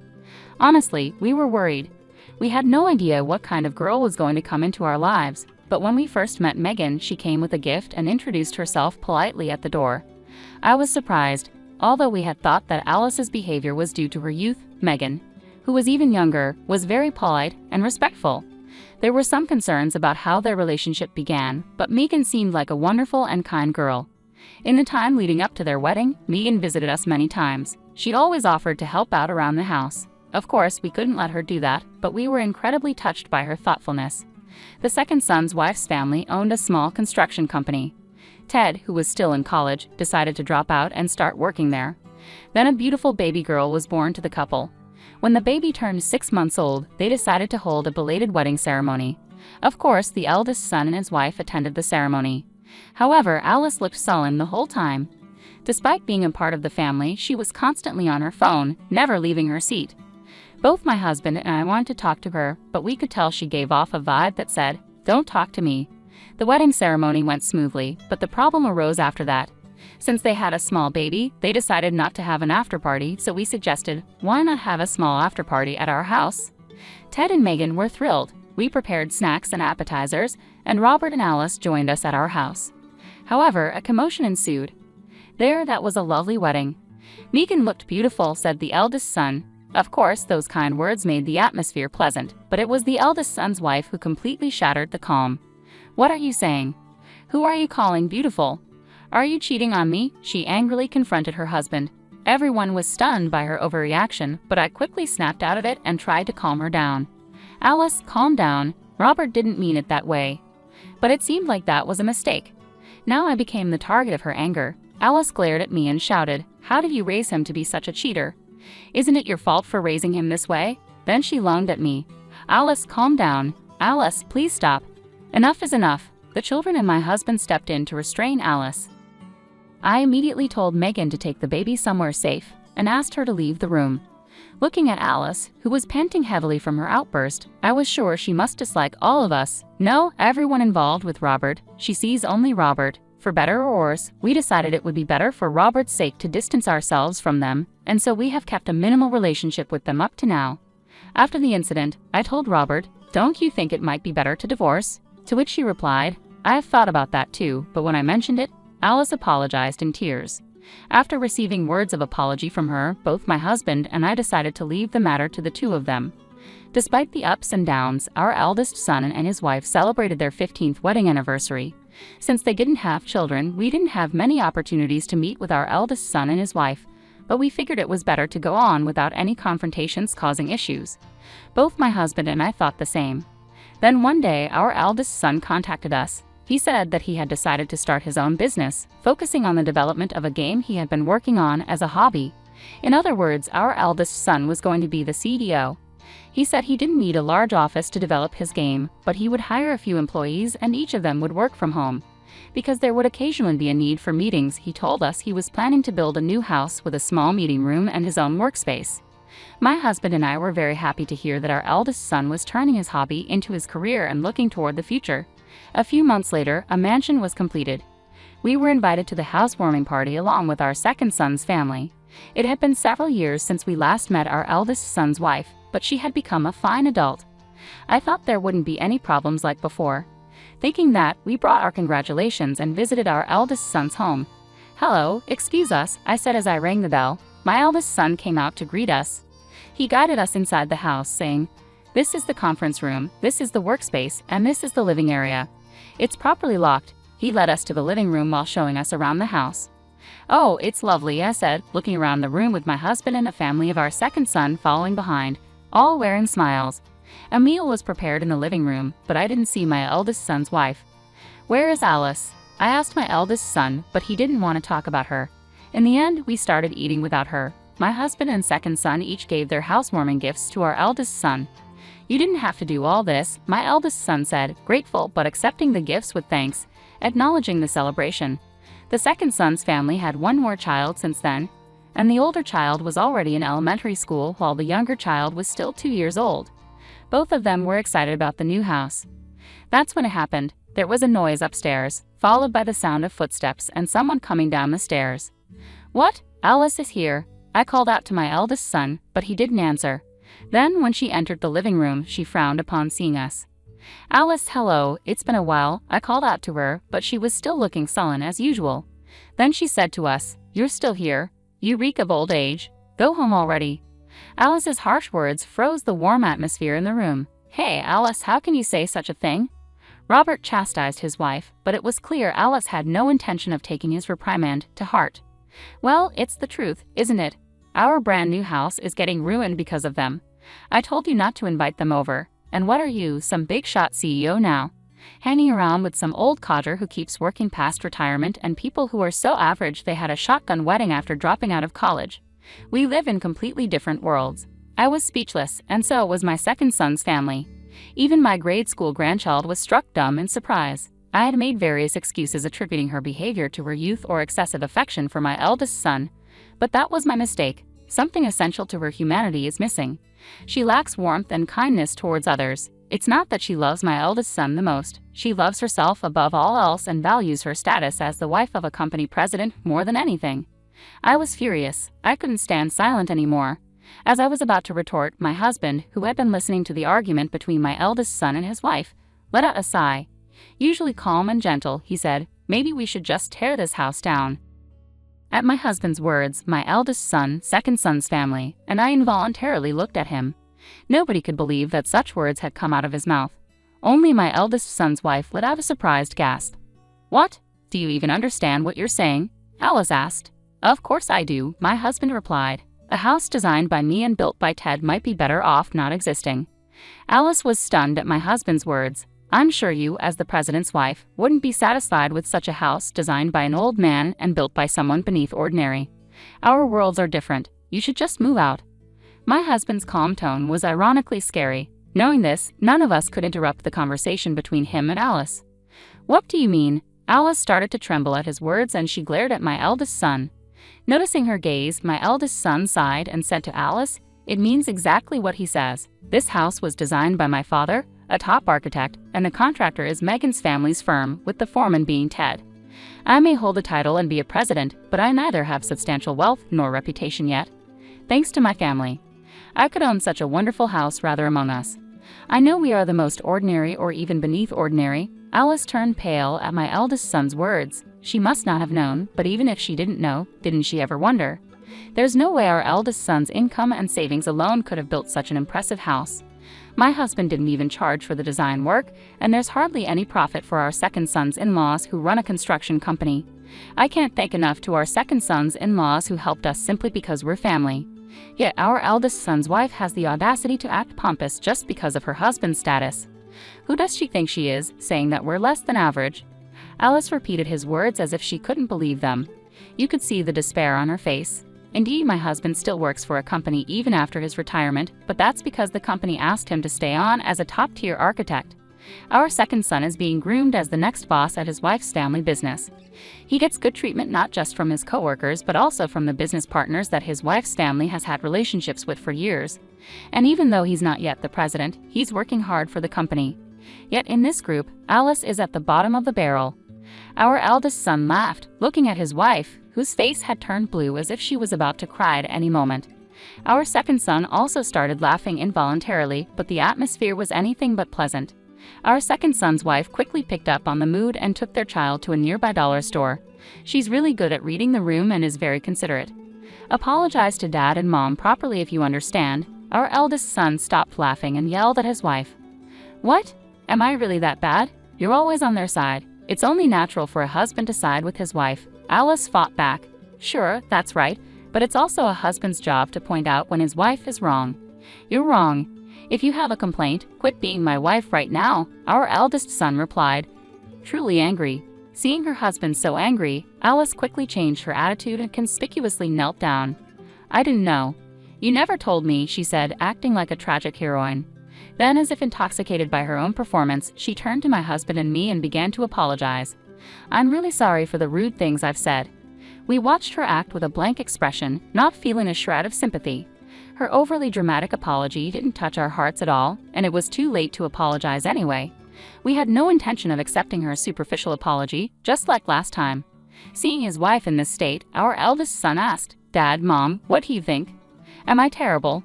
Am I doing something wrong? My husband looked at me, realizing that I had something to say. I couldn't forgive her for her previous remarks, no matter what. No, Robert, I think you're right. If a wife disrespects her family, it's a husband's duty to correct her. I will reflect and change my attitude. Alice continued her melodramatic act. No, Alice, this is not the first time you've been disrespectful to us, is it? Haven't you been told this every time by Robert? Robert must have pointed out your words every time, right? What about that? I asked. At my words, Alice bit her lip, turning pale. I don't meet someone who belittles my husband and son in the Green family. It would be better for both of us to cut ties, I said. Jacqueline, she cried out in a desperate voice.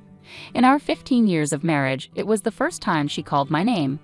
We live in different worlds. I threw her words back at her. At those words, Alice collapsed on the spot and froze as if her spirit had left her body. She might be regretting her actions a little bit. Being told that we live in different worlds must have been a significant blow to Alice, even though they were her own words. Although I thought that, my second son said, Mom, you were really cool. It seemed to be quite a shocking remark for Alice. In the end, my eldest son Robert decided to divorce his wife Alice, who loved Robert so much. When Robert proposed, if you want to stay with me, Alice, you need to start working and contribute to the mortgage for this house we got at a reduced rate, Alice turned bright red with anger. At the time of their marriage, Robert had told her, I want my wife to be a homemaker.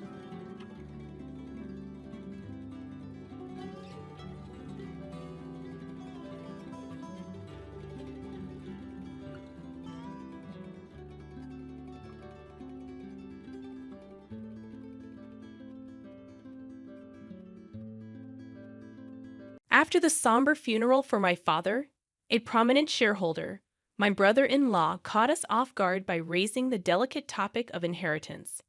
The focus shifted to stocks and a substantial $5 million bequest, confidently asserting that my wife, the eldest daughter, and my sister was set to inherit this windfall. The revelation initially filled her with joy at the prospect of a significant inheritance. However, their excitement was short-lived when the family lawyer delivered the disheartening news that my brother-in-law had no legitimate claim to the inheritance. I, Greg Johnson, a 42-year-old office worker, reflected on my father's vibrant life. Despite his age of 78, he remained full of vitality, actively engaged in his work. My older sister, a perpetual source of trouble, led a carefree life, causing continuous worry for our parents. In her middle age, she introduced Aaron Corner, a man she intended to marry. Despite his youth and handsomeness, I couldn't warm up to him due to his demeanor. My sister demanded that our father finance her wedding, swiftly depleting the funds and unapologetically seeking more. A year after her marriage, tragedy struck. Our father collapsed while playing golf and passed away a few days later. Overwhelmed by grief, I found myself struggling with the funeral preparations, with no assistance from my sister. After the funeral, a lawyer visited our home to discuss the inheritance outlined in my father's will. While my mother and I were already aware of its contents, my sister and brother-in-law were oblivious until then. They shockingly claimed that the stocks and the $5 million inheritance should go to my wife. Stunned and speechless, my mother and I were taken aback. The lawyer corrected them, revealing that my brother-in-law had no right to inherit. Surprised and disappointed, my sister and her husband expressed disbelief and shock. The lawyer dropped another bombshell. My sister and I did not share the same father. This revelation left my sister furious, demanding an explanation from our mother, who wore an indescribable expression. The long-held family secret had finally come to light, leaving my sister shaken and seeking answers. "I'm sorry," our mother managed to say amidst the shaking emotions. "You are the child of my previous husband." Since childhood, my sister had teased me, claiming that Dad loved her more. Now faced with the truth, she seemed unable to accept it. However, she quickly shifted her stance, suggesting that if she was adopted, she would still have inheritance rights. Aaron chimed in, agreeing with her, yet our mother firmly denied any adoption, causing disbelief. "I'm the eldest daughter, and even Dad said so," my sister angrily declared, glaring at me in response. I felt my anger intensifying as I countered my sister's insatiable desire for more, despite the considerable amount of money our dad had already given her. My brother-in-law chimed in, supporting her claim and stating that it's natural to spend money on one's daughter. However, the lawyer intervened, drawing attention to the questionable spending, including debt repayment, and suggested reviewing the will. My sister panicked, claiming ignorance about any will. It turned out that our father had wanted to discuss and decide the contents with the family, but she had skipped it for frivolous reasons. When the lawyer proposed reviewing the will, my sister and her husband reluctantly agreed. The will clearly stated the transfer of property to my mother and me, explaining why my sister was not adopted. Her mistreatment of me and reckless spending had disappointed our father, realizing she had no right to the inheritance. My sister was visibly shocked, and her brother-in-law, who had initially supported her, suddenly changed his tune, accusing her of lying and abruptly leaving the room. In her anger, my sister blamed our mother for not asking to have her adopted, claiming it was unfair that only Mom received the inheritance. Frustrated, she cried and screamed, expressing her disappointment. Despite my sister's outrageous behavior, the lawyer remained calm, explaining that as the biological son, I had the right to receive it all. Before things escalated further, he warned that the police might need to be involved if the situation continued. My sister appeared startled by the mention of the police, given her history of repeated theft. As my mother spoke tearfully to her, she clicked her tongue and left the room. Half a year passed, and the inheritance proceedings were completed without issue. Despite some grumbling from my sister and brother-in-law, they couldn't stand against the lawyer's efficiency. My mother gave my sister a small amount of money, but I had no intention of interfering. The frustrating part for our family was that the two had disappeared. Their blatant greed was so evident that even our relatives were lost for words. One day, my wife suggested that my mother, daughter, and I go out to eat. Since my father's passing, our mother had been down, but she showed smiles when with her granddaughter. I suggested to my mother, "Why don't you live with us?" But you know, Rook still comes home occasionally. Sis only comes around to beg for money, doesn't she? How long does she plan to keep this up?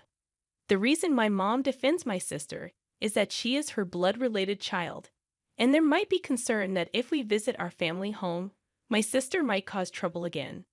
Understanding that, I told her to take her time thinking about it and then drove my mom to our family home.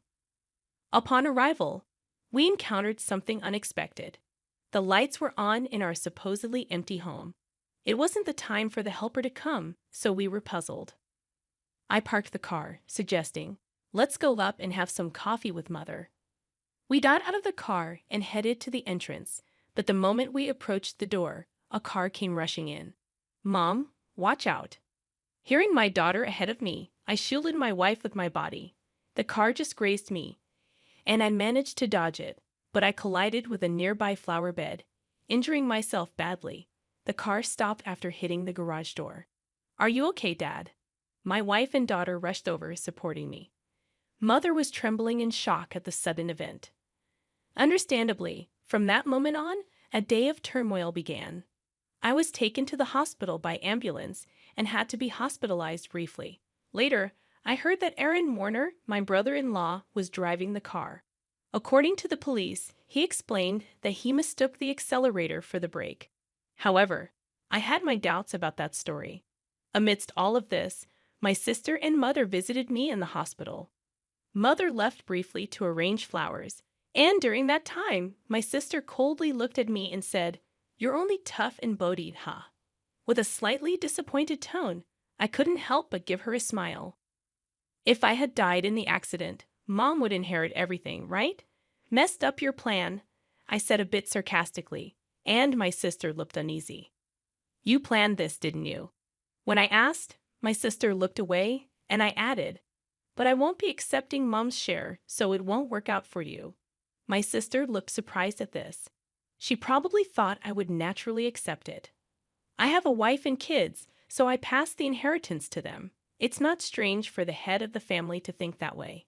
Even so, I've made a will early, like Dad did. My sister was taken aback at this. "What? So that means—" "Yeah, unfortunately, my share of the inheritance won't go to Mom." My sister stared at me, then began to shake with anger. "There's $5 million, right? You could at least share a bit." When I immediately refused, my sister furiously grabbed my collar. "I'm your sister. We should split it." Whether it was the amount of the inheritance that drove her mad, she continued to scream in a very aggressive voice. I felt pity for my sister. It's that greedy attitude that disappointed Dad. Don't you get it? My sister's face turned even redder, and she grabbed my neck. "Bro, stop it." Mother, who had just returned, scolded her loudly. Then the nurses, called by the nurses' call button, arrived and escorted my sister out of the room. Mother seemed to want to protect my sister, but my sister had lashed out at her too. As she left, she asked, "Why did she turn out like this?" Hearing Mother say this sadly, I felt a pain in my heart. Later, Mother's health deteriorated, and she fell off, gradually weakening. My wife and I started visiting the family home more frequently to support her, but this seemed to upset my sister. Probably she encountered my wife when coming to ask for money or heard about it from Mother. One day, my sister called my cell phone. "From now on, we will take care of Mom. You guys don't need to come. Watch this." All of a sudden, however, my sister wasn't listening and said, "We've already decided," before hanging up. My wife told me she had been turned away by my sister. Too concerned about how my sister, who had no experience in household chores or living, would manage, I quickly contacted Mother. To my surprise, I found out that my brother-in-law had experience in caregiving. Mother was still independent, not yet in a worrying state. This reassured me. However, within just a month, Mother was rushed to the hospital in an ambulance. It was said to be due to a medication dosage error. When we rushed to the hospital, Mother was shockingly weak. The doctors also seemed puzzled by her condition. I couldn't recall such a mistake ever happening before. Leaving my wife to care for Mother, I went to our family home, which was in a terrible state. Despite my mother's love for cooking, the usually well-stocked fridge was shockingly empty. Even the helper had been swiftly dismissed. Feeling ashamed of trusting my sister even a little, anger surged within me. Checking the safe where valuables were kept, I discovered a large amount of money missing from Mother's passbook. The passbook with the inheritance was secure in a bank locker, but there was hardly any money left for living expenses. Returning to my mother, I explained the situation and revealed my sister's betrayal. Brooke did such a thing. Mother seemed unaware of the passbook issue and showed a shocked expression. When asked about the medication error, she explained that my brother-in-law had prepared it and looked troubled. Mom, I don't think you should let them into that house. They claimed they would take care of you, but the state of that house was the worst. And you've gotten so frail. Haven't they been feeding you properly? Speaking with concern, I hung her head. Mom, let's live together. I'll build a new house, and we can live there together. Moved by my suggestion, Mother shed tears. However, her condition continued to worsen. Despite the doctor's best efforts, they, along with my sister, seemed to weigh heavily on her. Ultimately, Mother passed away without recovering. When I went to the family home for the funeral, all the valuable items had disappeared. It seemed that my sister and brother-in-law, in need of money, had taken them. Standing in the desolate place, I was overcome with anger.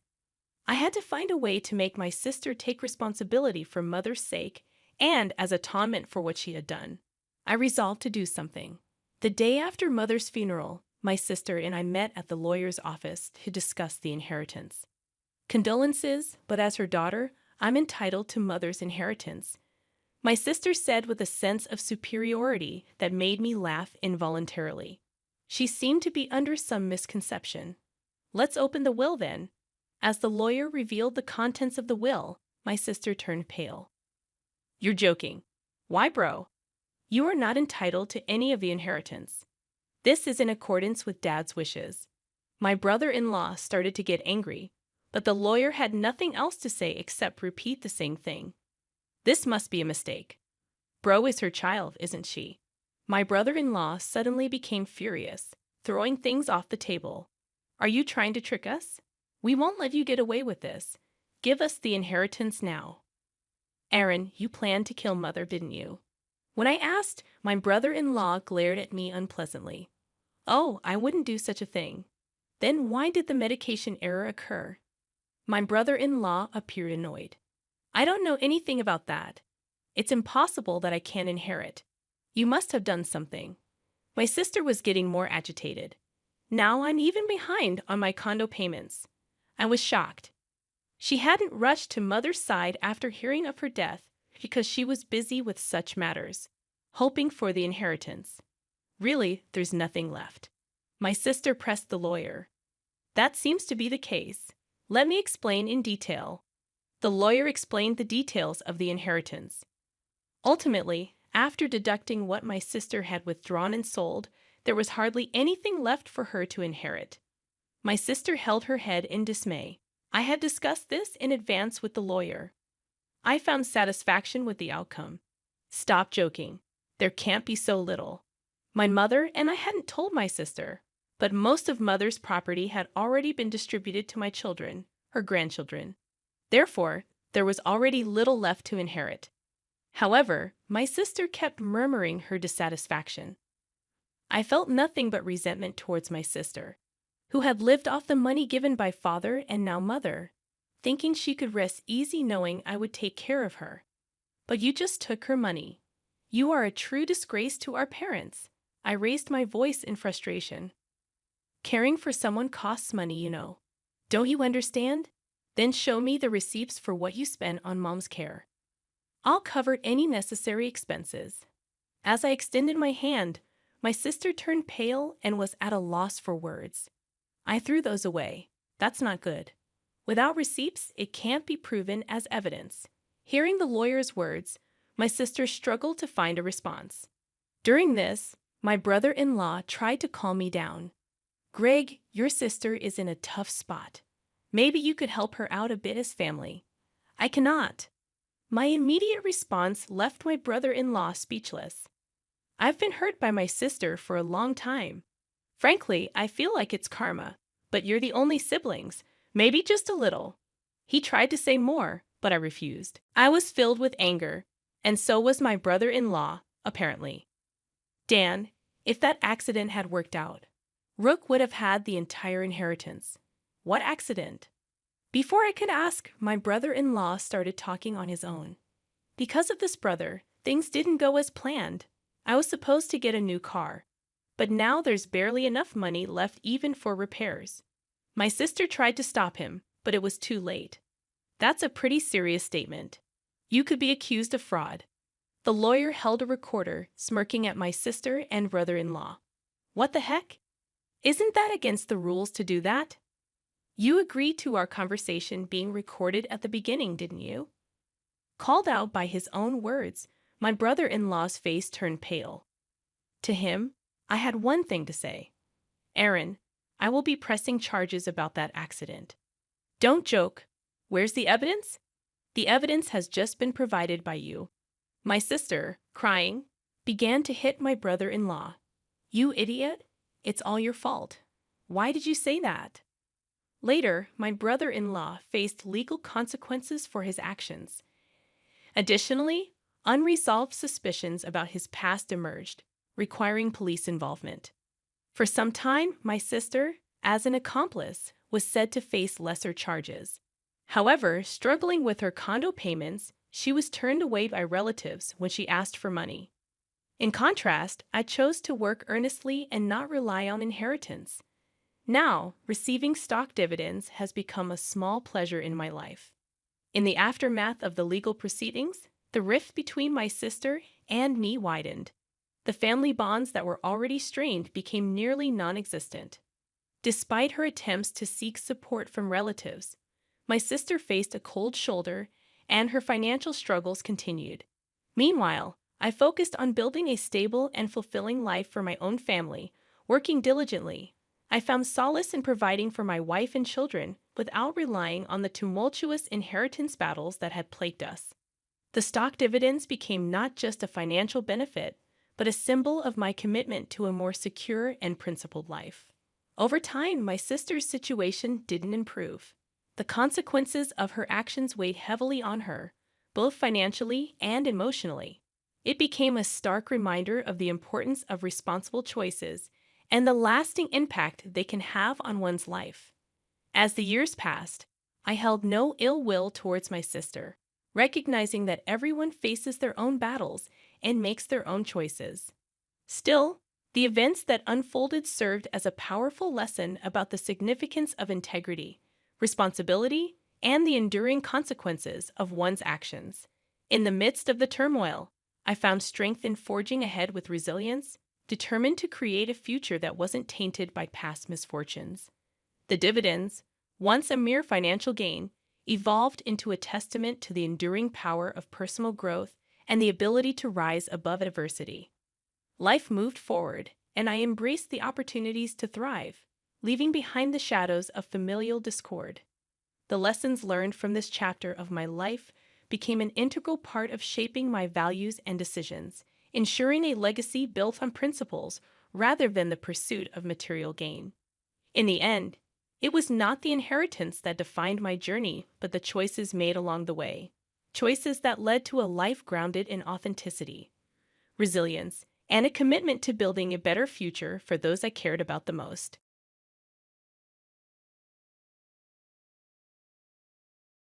Ew, raising some old hag's brat? Gross. You can deal with that yourself. Jason looked at me with disdain and hurled those unbelievable words.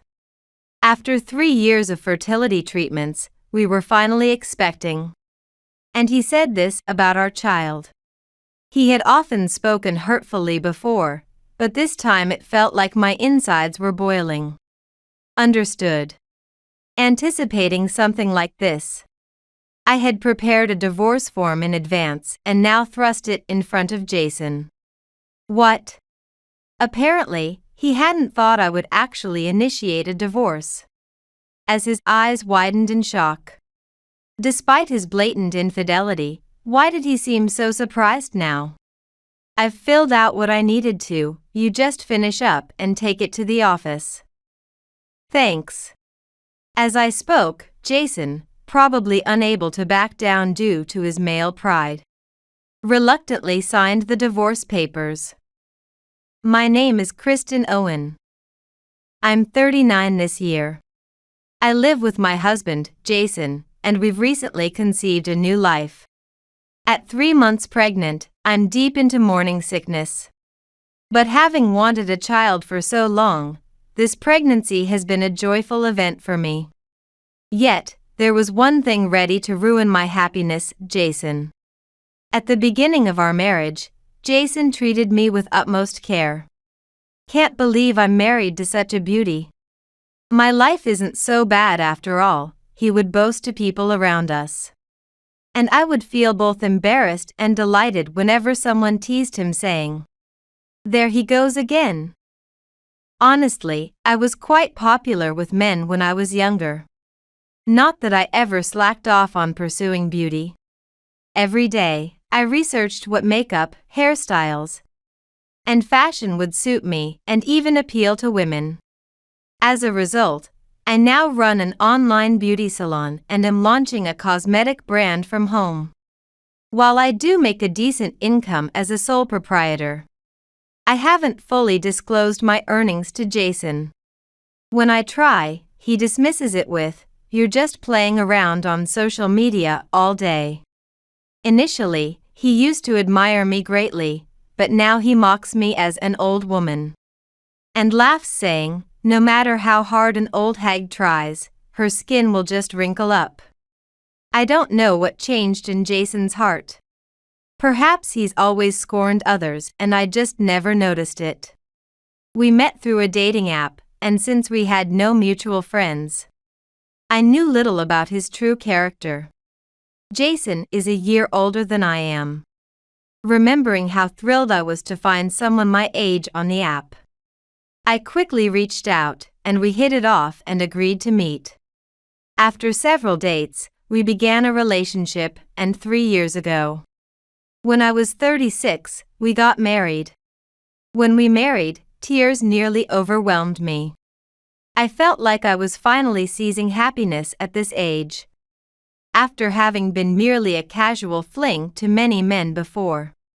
When you fall in love like I do, you end up being convenient for men. But Jason was different, or so I thought. What went wrong? Our marriage seemed to go well only for the first 6 months. It turned out Jason wasn't new to marriage, he had been divorced twice. Though it seemed excessive, he looked so sad when he talked about his bad timing that I figured it was just unfortunate circumstances. Jason praised my looks and felt proud to be married to me. He worked at a furniture factory and was always exhausted when he came home. Despite not earning much and nearing despair as he approached 40, marrying me seemed to lift his spirits. Sometimes he would go out drinking with colleagues, and inevitably, a drunken Jason would hug me and thank me for marrying him, which became a regular scene. Jason's colleagues watched his behavior with amusement during our early months of marriage, which were filled with a kind of wedding high.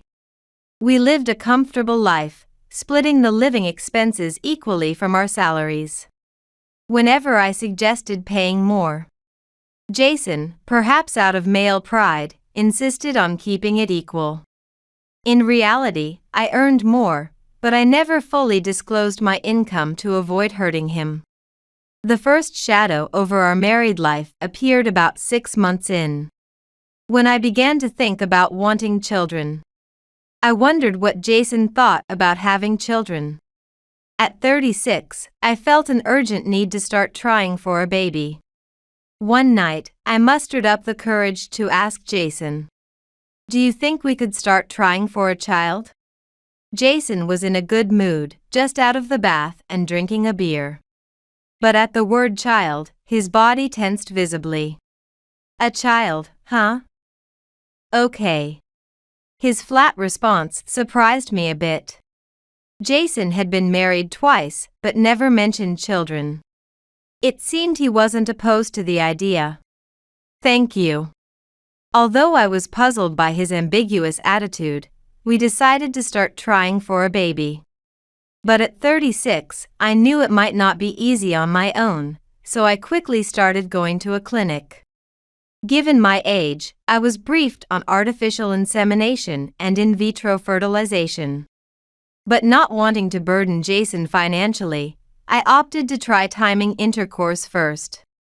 I would visit the clinic weekly for ovulation predictions. And then we'd time our intimacy accordingly, which supposedly increased our chances of conception. I immediately shared this with Jason, who grimaced visibly. What, so the doctor decides when we do it? That really doesn't motivate me at all. Jason's cold words stung. I was the one who wanted this, and while I could accept some forcefulness, it seemed timing intercourse was an unwelcome approach for Jason, who had only just begun to consider having children. I understood his feelings, but I wished he hadn't expressed them in front of me. I'm sorry, but this is the least expensive way and increases our chances the most. It's tough, but let's work on this together. I tried to keep the mood light. All right.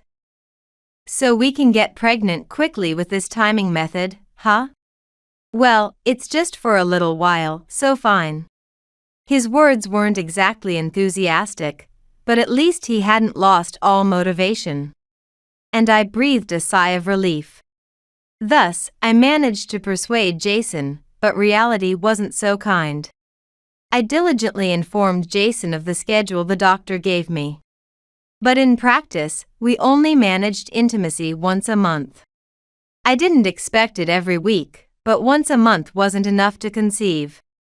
Realizing this, I timidly approached Jason again. I know it's hard, but could you maybe try a little harder? Of course, it's fine when you're tired. But at this rate, it might take a few more years, and that feels overwhelming. It took a lot of courage to express my feelings to Jason.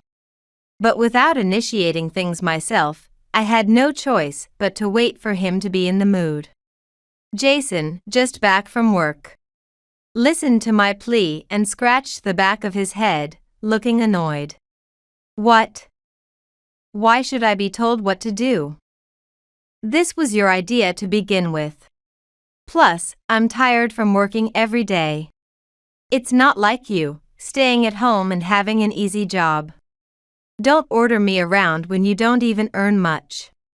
His harsh words made me swallow hard. He had always been somewhat resistant to the idea of fertility treatments. But this was the first time he had reacted so violently. I couldn't bring myself to retort further and remained silent. I understood Jason's feelings, which is why I had tried to be careful in how I spoke. However, it was infuriating to hear him deliberately bring up my work to put it down. That day ended on a knife edge. And I couldn't bring myself to sleep in the same bed as Jason. Alone in my blanket, I stifled my cries and wept. Could I ever have a child? I had hoped it would be with Jason, who had once loved me. But perhaps God has decided not to bless me with a child. Despite the uncertain days, I continued with the fertility treatments with Jason for 3 years. My friends from school days were now busy raising 2 or 3 children each. Yet I was still unable to conceive.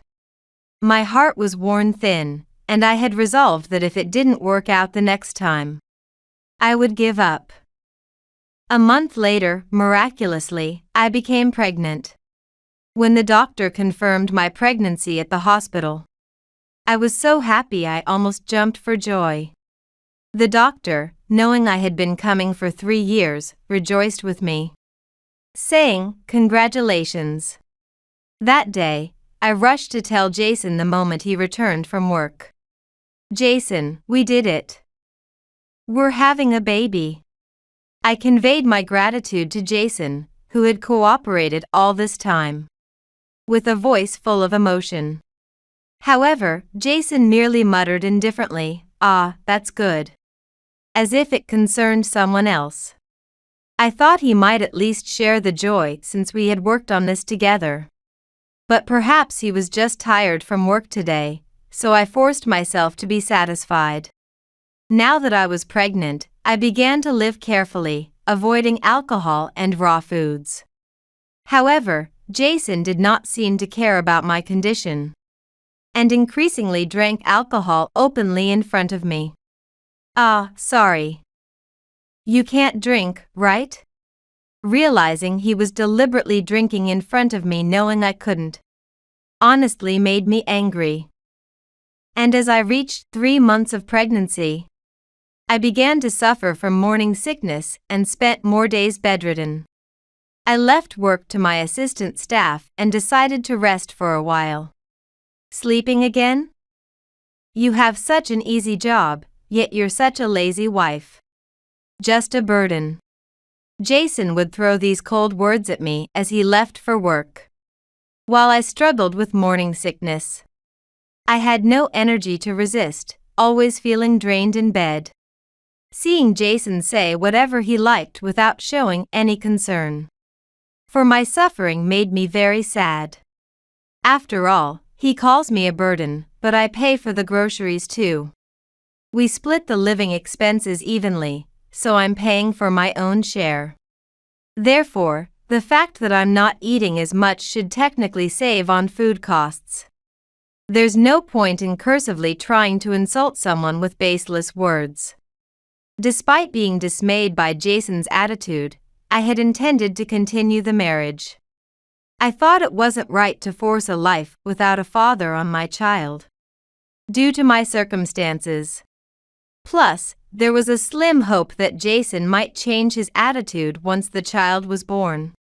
Holding on to that sliver of hope, I continued to battle my morning sickness. Then one day, while I was bedridden as usual, I heard Jason return home and open the front door. Next time until morning, yeah. Hearing Jason's voice on the phone shocked me. He seemed drunk, speaking a tone higher than usual, talking to someone on the phone. His voice sounded affectionate, like one might speak to a lover. And my heart pounded in response. I do feel bad about it. I'm technically married, after all. Please wait a little longer. I plan to leave her soon. Despite me lying in the room, Jason was loudly talking on the phone. Not only that, I was speechless when I heard the word leave come out of Jason's mouth. Could it be? Even though we just found out we're having a child, is Jason planning to leave me? And from the phone conversation, it was only natural to suspect that Jason was having an affair. Okay, got it. See you tomorrow then. I love you. Jason's whispers of love left me trembling. How could he boldly do this here, especially while I'm suffering from morning sickness? I could have stormed out of the room and confronted him. But if he simply denied having proof of the affair, that would be the end of it. I regretted not recording the phone call earlier. I decided to calmly gather evidence of Jason's affair before enacting any retribution. I will not be manipulated by you anymore. A month has passed since I started investigating Jason's affair. The investigation was going smoothly. I had gotten over my morning sickness and was able to work energetically as before. Just yesterday, my assistant gave me some surprisingly good news. With this momentum, I was determined to work hard. As usual, facing my computer in the room. One night, Jason had not returned home even late into the night. So I messaged him asking, "When are you coming home?" But he didn't read the message for a while. Eventually, giving up on waiting, I decided to go to sleep first. But just then, the front door opened. Overtime was so tiring today. Jason entered the house mentioning overtime. But it was hard to believe he had been working overtime until this hour. The scent of perfume was on Jason's suit, and I sighed in dismay. So, there's no overtime at this hour, right? Were you perhaps out with another woman? Having gathered evidence of Jason's affair, I confronted him more boldly than usual. Huh? A woman? What are you talking about? Jason tried to play dumb, but I could see through his lies. But I deliberately chose not to bring up the affair right then. Hey, look. Here, I got the ultrasound video from the checkup today. See how lively the baby is? I brought up the baby unexpectedly to gauge Jason's reaction. If he showed even a little excitement about the baby, I might reconsider the affair. But to my talk about the baby, Jason snorted and said dismissively, "Ew, raising some old hag's brat? Gross. You can deal with that yourself." Jason looked at me with disdain and hurled those unbelievable words. After 3 years of fertility treatments, we were finally expecting. And he said this about our child. He had often spoken hurtfully before, but this time it felt like my insides were boiling. Understood. Anticipating something like this, I had prepared a divorce form in advance and now thrust it in front of Jason. I had planned to present the divorce form after discovering Jason's affair. But it ended up being used sooner than expected. If we were going to divorce eventually, it didn't matter when I handed it over. What? Apparently, he hadn't thought I would actually initiate a divorce. As his eyes widened in shock. Despite his blatant infidelity, why did he seem so surprised now? "I've filled out what I needed to, you just finish up and take it to the office." "Thanks." As I spoke, Jason, probably unable to back down due to his male pride, reluctantly signed the divorce papers. The next day, I took the signed divorce form to the office to file it. Thinking that our marriage had ended with just a piece of paper felt anticlimactic. When I returned home, Jason was already at work. So I quickly began packing my belongings into a suitcase. Jason would undoubtedly say, "Get out of this house." Not wanting to engage in a futile argument, I decided to return to my parents' home immediately. I was lucky I could work with just my computer. However, since I was paying the mortgage on this house, I went to arrange for the mortgage payments to be deducted from Jason's account. After completing the procedures, I took a deep breath and boarded a train to the neighboring state where my parents lived. By the time I arrived at my parents' home, I was exhausted and could barely move when I sat down in my familiar room. "What's the matter, coming back so suddenly?" I showed up at my parents' home without notifying my mother. Seeing me like this, my mother naturally asked a question. Actually, I told my mother about everything that had happened with Jason. How things were good at the beginning of our marriage. How his derogatory comments towards me increased once we started trying for a child. Yet, I held on to a faint hope that things might change once the baby was born. So I endured. But recently, Jason's affair came to light, and I left him and the house. My mother, who thought my relationship with Jason had been going well, was shocked by the appalling truths I revealed. However, after I finished speaking, she said, "I had no idea such things were happening. Kristen, you've had it tough." At the same time, she was visibly angry, despite her calm tone. "I can't believe Jason would do such things." Well, yeah. It's also my fault for not standing up to him. But this time it was too much. It's better for the child if I divorce him rather than let them grow up with such a father. I shared my honest feelings with my mother. She agreed with me, saying, "That's true." That day, I rested and ate my mother's comforting home-cooked meals. My father, who came home from work, was surprised to see me but greeted me warmly, "Welcome back." Touched by my parents' kindness, I was moved to tears, grateful I had left Jason's house. A month has passed since I started living at my parents' house. Life with my parents was like watering a dried-up flower. It soothed my troubled heart. Since my mother is a homemaker, she could take care of me all day when I was unwell. Preparations for the incoming baby were going smoothly, and I felt content.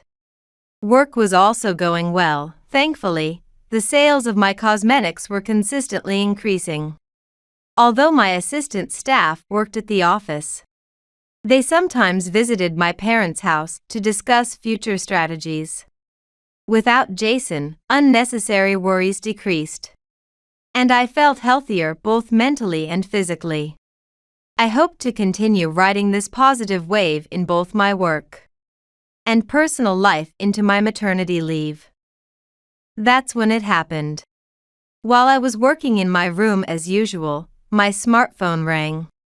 Assuming it was a work-related call, I checked the caller ID, expecting it to be a client or staff.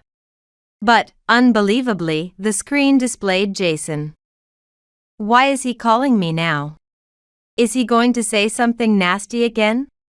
Unable to stop my suspicions about Jason, I decided to ignore the call. After a while, the ringing stopped, but 3 minutes later, Jason called again. Ignoring it wasn't helping, it just interrupted my work. Reluctantly, I touched the call button on my smartphone. Can you stop calling me repeatedly? It's interrupting my work and distracting me. Although that's how I started the conversation. Jason just arrogantly replied, finally answered, "Huh. What do you want?" Jason's annoying behavior irked me. But I wanted to get off the phone as quickly as possible.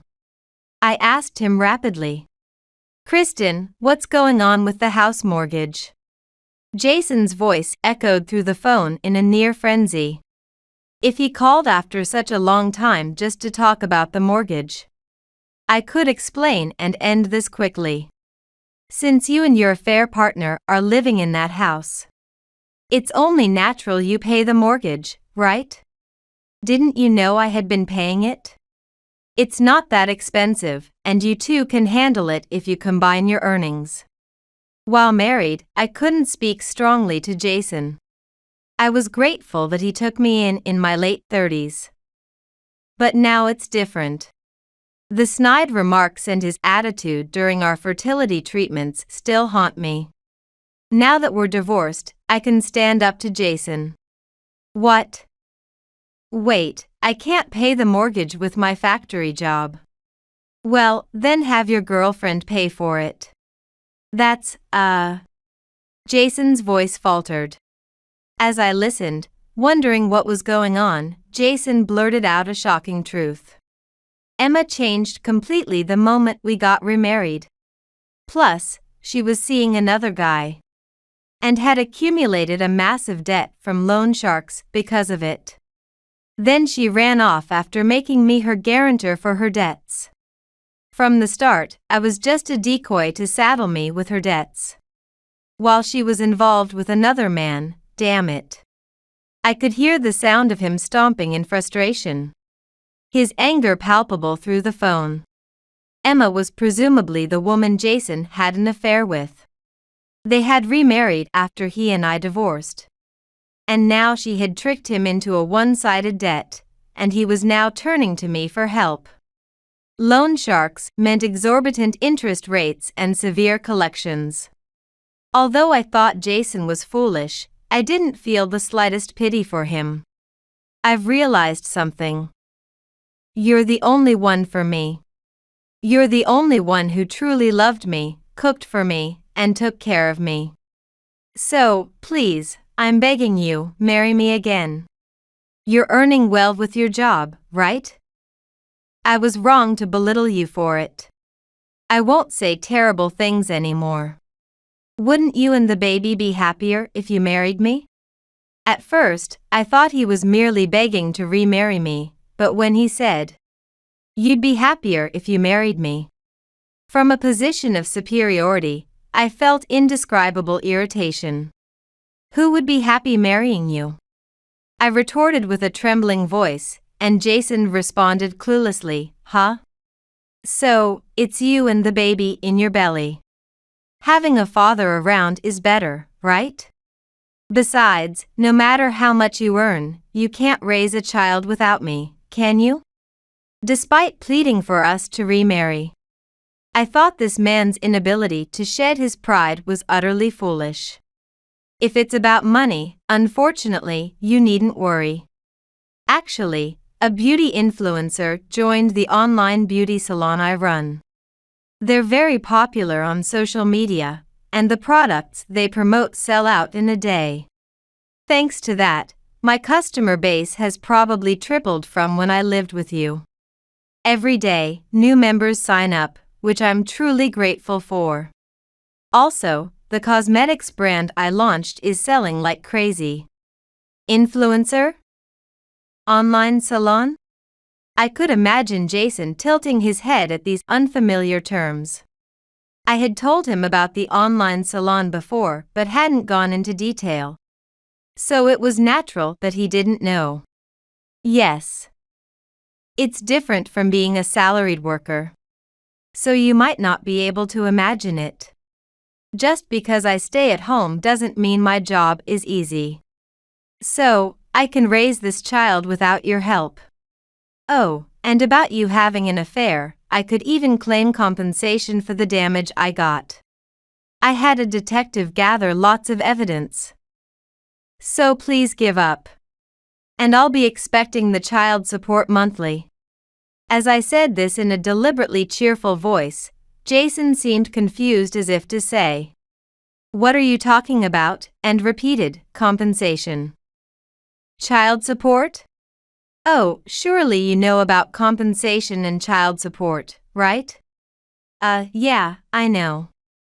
But why should I pay that? The one who should be paying compensation is Kristen. For stressing me out during our fertility treatments. Yes, compensation. Pay it now. Listening to Jason's nonsensical remarks, I felt nauseous. It's pathetic that a grown man misunderstands what compensation means. How could I have ever fallen for such a man? I wondered incredulously. Listen, you don't understand anything, do you? Compensation is something I receive because you cheated and exploited. Why do you think you're entitled to it? Don't you have any common sense? Child support is the same. This child is also yours, and since your infidelity is why they'll grow up without a father, it's only natural you pay child support. After all, I have to raise them. As I stated the facts in a much lower voice than usual, it seemed that Jason finally grasped the severity of the situation. And he stammered, seriously. If you understand, then I'm hanging up. I'm busy, unlike you, who has nothing to do after being dumped by your woman. Thinking I didn't want to continue this fruitless conversation with Jason, I tried to hang up quickly. Wait. The conversation isn't over. I really messed up. I'm sorry. So please forgive me. At Jason's last plea, all I could do was sigh. Jason, who always lived conveniently for himself, must have been dumped by his previous wives for similar reasons. That's why, even at 40, he still behaves without any moral compass. Finally understanding this, I felt clear and managed to hang up the phone. Well then. After the call ended and the silence followed, I noticed my heart rate was elevated. Exhaling slowly, I felt somewhat relieved. When my phone rang again shortly after, I immediately set Jason's number to block. Now, I won't get any more nuisance calls from Jason. In the newfound peace, my heart gradually calmed. A few weeks later, through a lawyer, I successfully received $30,000 in compensation from Jason. Hearing that he would also pay child support monthly, I felt filled with joy for winning against Jason. According to what I heard through acquaintances, after being burdened with debt by his remarried partner and the compensation he paid to me, Jason desperately resorted to stealing products from the furniture manufacturing plant he worked at and sold them privately for less than the retail price. Once discovered, he was naturally fired from the company. Since then, jobless, penniless, and womanless, middle-aged Jason seemed to have fallen into despair, indulging in cigarettes, alcohol, and gambling, a typical fall into darkness. I haven't heard anything about him since. The old Jason is long gone, and knowing more wouldn't benefit me. I can only imagine, but Jason probably won't be able to hold a decent job anymore. Once dismissed for misconduct, he'll be tainted in the industry, and he'd have to disclose it on his resume. Living as a part-timer might be all he can manage now. But even that seems unlikely for him now. The price he paid for tormenting me and chasing after young women was indeed too high. But having been trampled on by Jason, I honestly feel quite refreshed. On the other hand, as my due date approaches, I'm preparing my heart to become a mother. Being a single mother is certainly daunting, but now I have strong allies in my parents. Of course, I can't rely on them completely. So I plan to work hard and give back to my parents. Thanks to the influencer effect, PR projects from major cosmetics companies are pouring in. And I'm riding a wave of success. It was lucky, but it's all thanks to the support from those around me. We're increasing the staff and strategizing to approach new customers. I think I'll be busy with childcare for a while, but when I return to work, owning my own store might be nice. The future looks very bright and exciting. I'm truly looking forward to what's ahead. One day, when I got home, I couldn't find my husband anywhere. He had left without telling me, and I couldn't find any clues about where he went. A few days later, I discovered that he and my sister had run away together to get married. That was 12 years ago. Recently, he called me and said he was coming back home with my sister, his wife now, and that I should leave his parents' house. He was upset that I was living there. It's been 12 years since they ran away, and it seems like he wants to make my sister his wife officially now that things have calmed down. But they don't know. They don't realize how much our family, including me, has changed since then. My name is Melanie Miller, and I'm 27 years old. I studied web design and worked at a company where I met my husband Shane. Shane is a friendly guy who works in sales. We fell in love quickly and got married after a year of dating.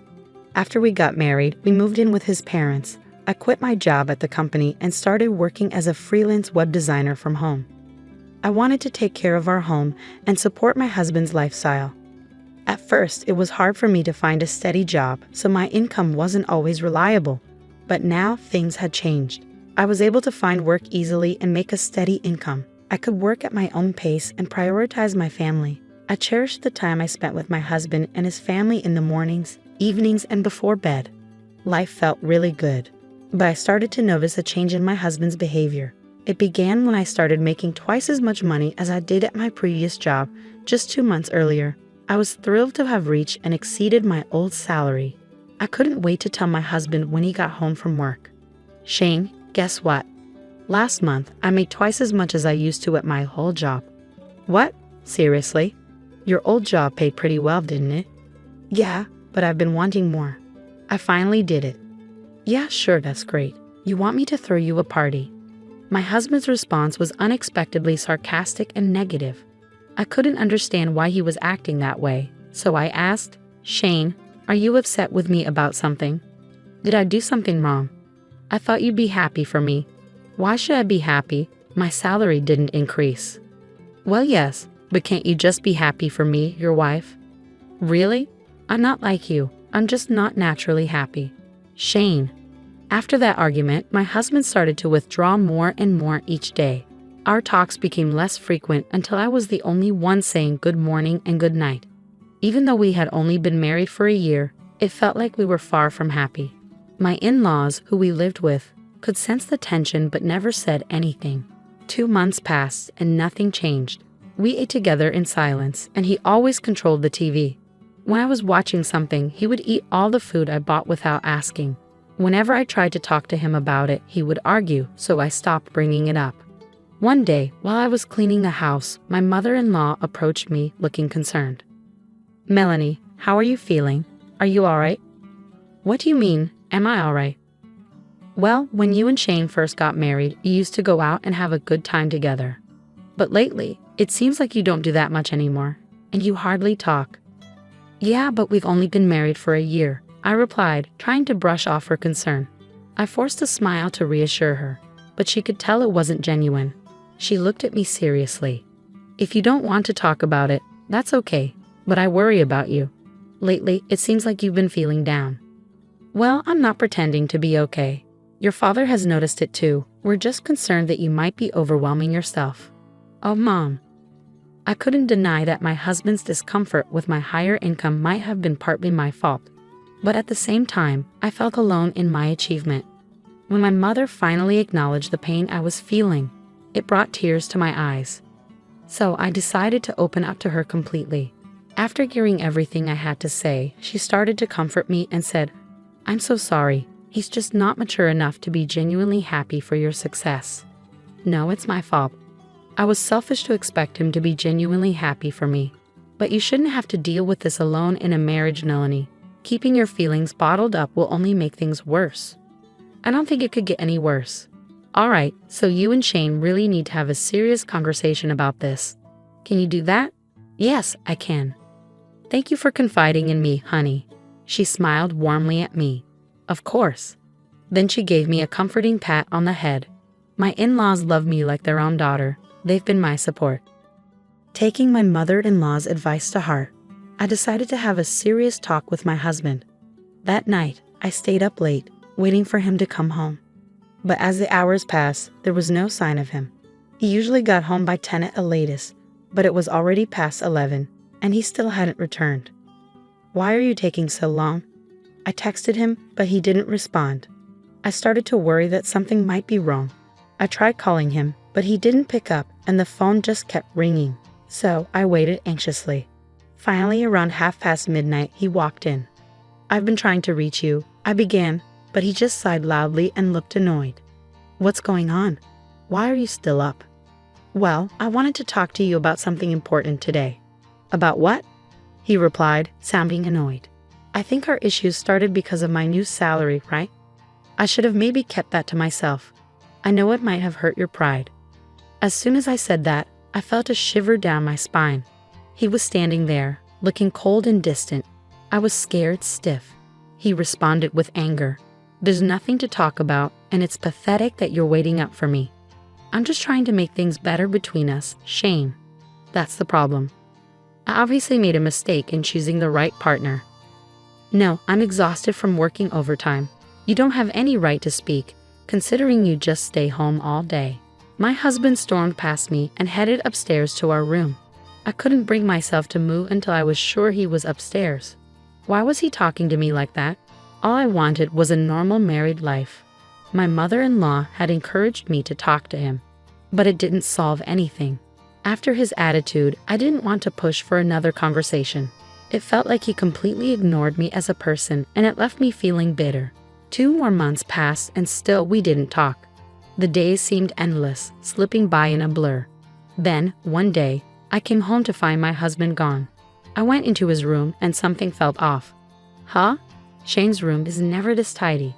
Shane isn't exactly known for being neat, but his room was strangely clean. His clothes and suitcase were gone. It hit me then, he'd moved out. I tried calling my in-laws, but their phone was either off or disconnected. Just as I was panicking, my sister, Mimi, called me. "Hi sis, it's been a while." "Mimi, I can't talk right now." "Is he? Your husband isn't there, is he?" "What? How did you know?" "Something's not right," I said, feeling a sense of unease. "I'm with your husband right now." "What? What do you mean?" "Well, I happened to be at the bar, and I ran into him there. We had a drink, and he mentioned that you two weren't really getting along." "Mimi, no, you can't be serious." "I am. I'm dating him now, and we're planning to get married, so don't try to stop me." "Going away?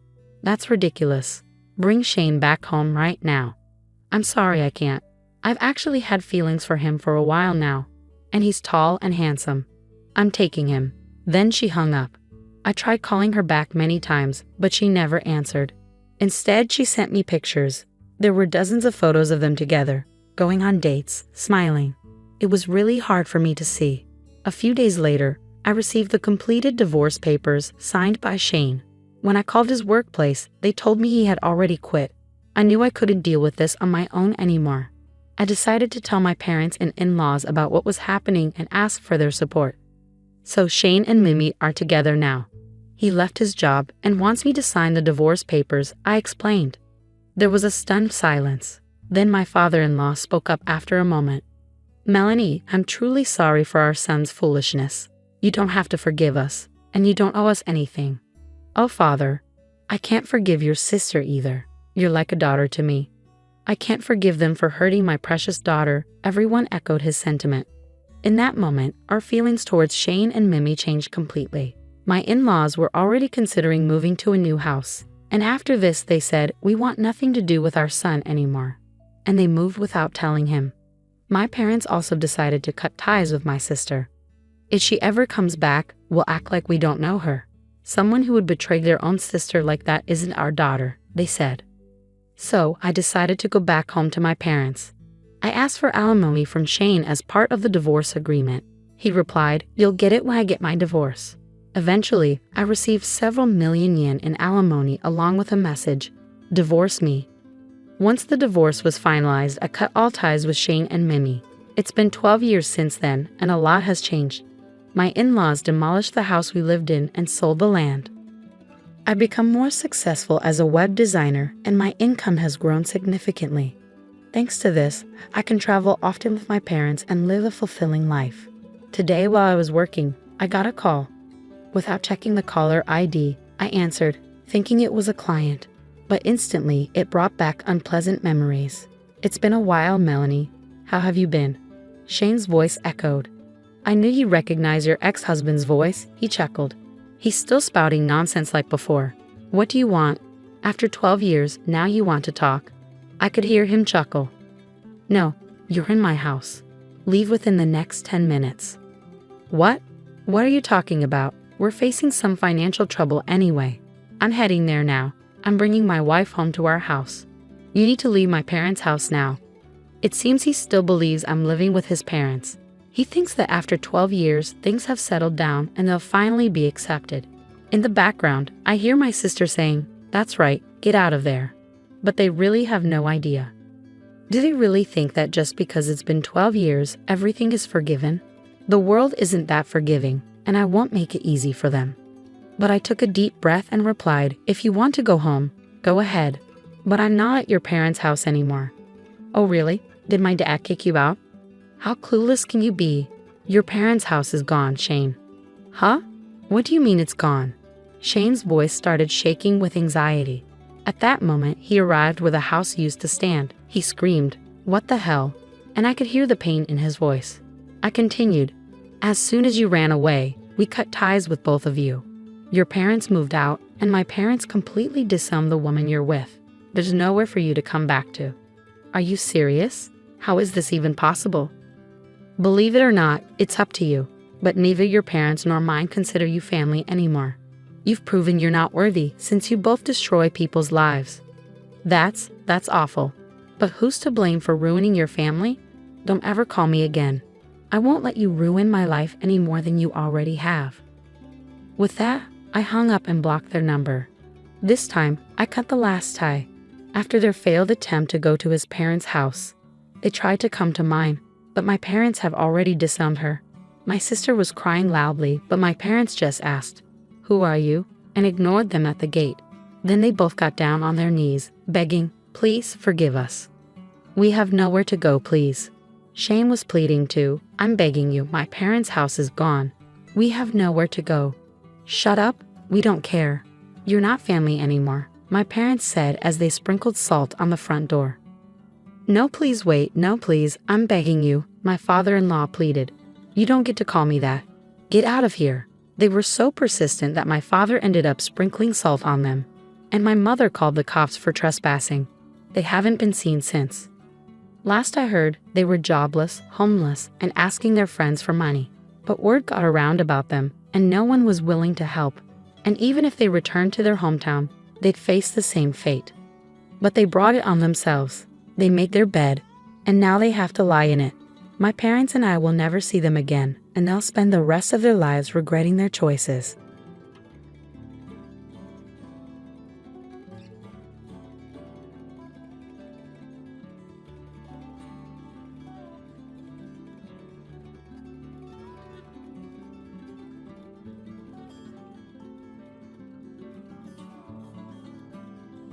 My husband's estate, valued at $80 million along with this house, will be inherited by me as we have no children. My sister-in-law's demeanor is always a challenge to contend with. My name is Emma, a 45-year-old who works part-time. My husband and I are blessed with 2 sons, one a senior and the other a sophomore in high school. The elder one is currently preparing for his college entrance exams, aspiring to follow his passion for law.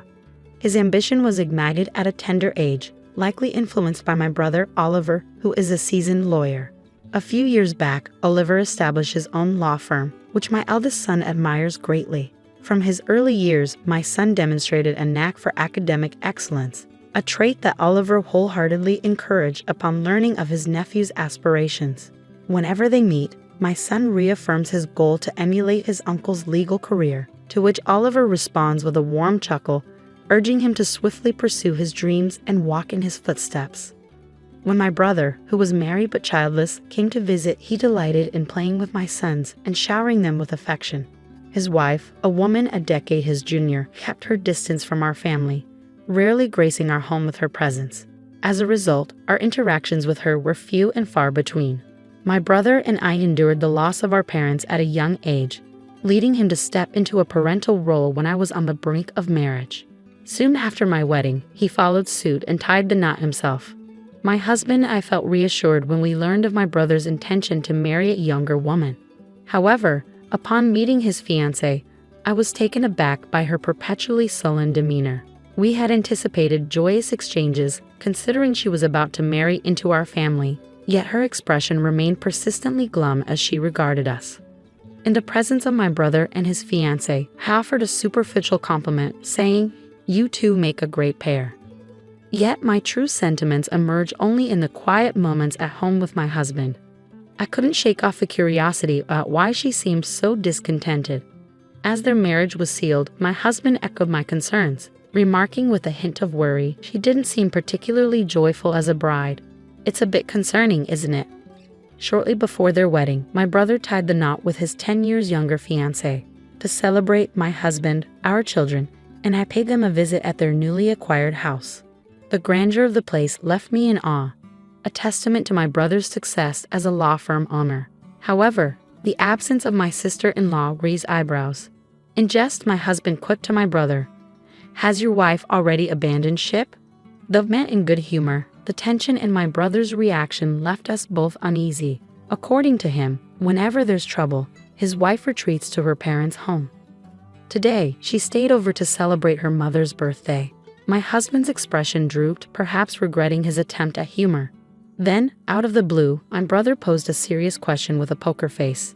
"If I were ever unable to have children, would you consider letting me adopt one of yours?" I initially brushed it off as a jest, but my brother's earnest demeanor suggested otherwise.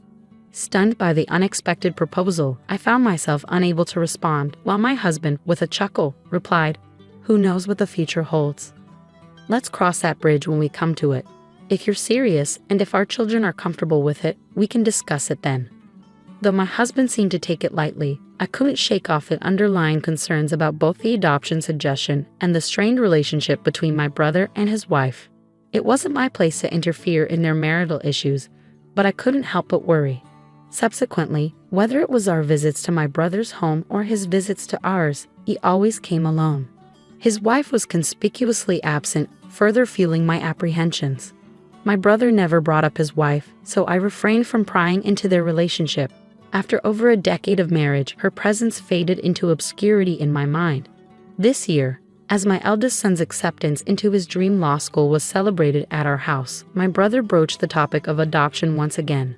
Just as I mentioned before, Would you consider allowing me to adopt one of your children? He inquired. Their inability to conceive led him to revisit the idea. The last time we discussed it, they were newlyweds, so there was no urgency. Yet this time, my brother's tone conveyed seriousness. Despite the weight of the proposal, my husband's response was swift and nonchalant. Would you prefer our eldest son, considering his ambition to become a lawyer? He quipped. While my husband's manner seemed casual, I remained cautious, mindful of the profound impact such a decision would have on our sons' lives. Even though my brother, their uncle, would be adopting them, I couldn't shake the worry about my sister-in-law's potential treatment of my sons, who wouldn't be her own flesh and blood. Seeking reassurance, I cautiously asked my brother, "Is your wife on board with the adoption?" His response, accompanied by a wry smile, was somewhat comforting. "Don't fret over her. We've discussed it already," he assured me. While I felt relieved knowing they had addressed the matter, I couldn't reach a decision immediately. Instead, I resolved to involve my sons in the discussion and let them weigh in, considering they were already in high school and capable of making their own choices. We left the matter unresolved that day, but a few days later, I received an urgent call from my brother's lawyer's office. They informed me that he had collapsed and was rushed to the hospital. Frantically, I made my way there, only to find the law firm's staff anxiously awaiting news.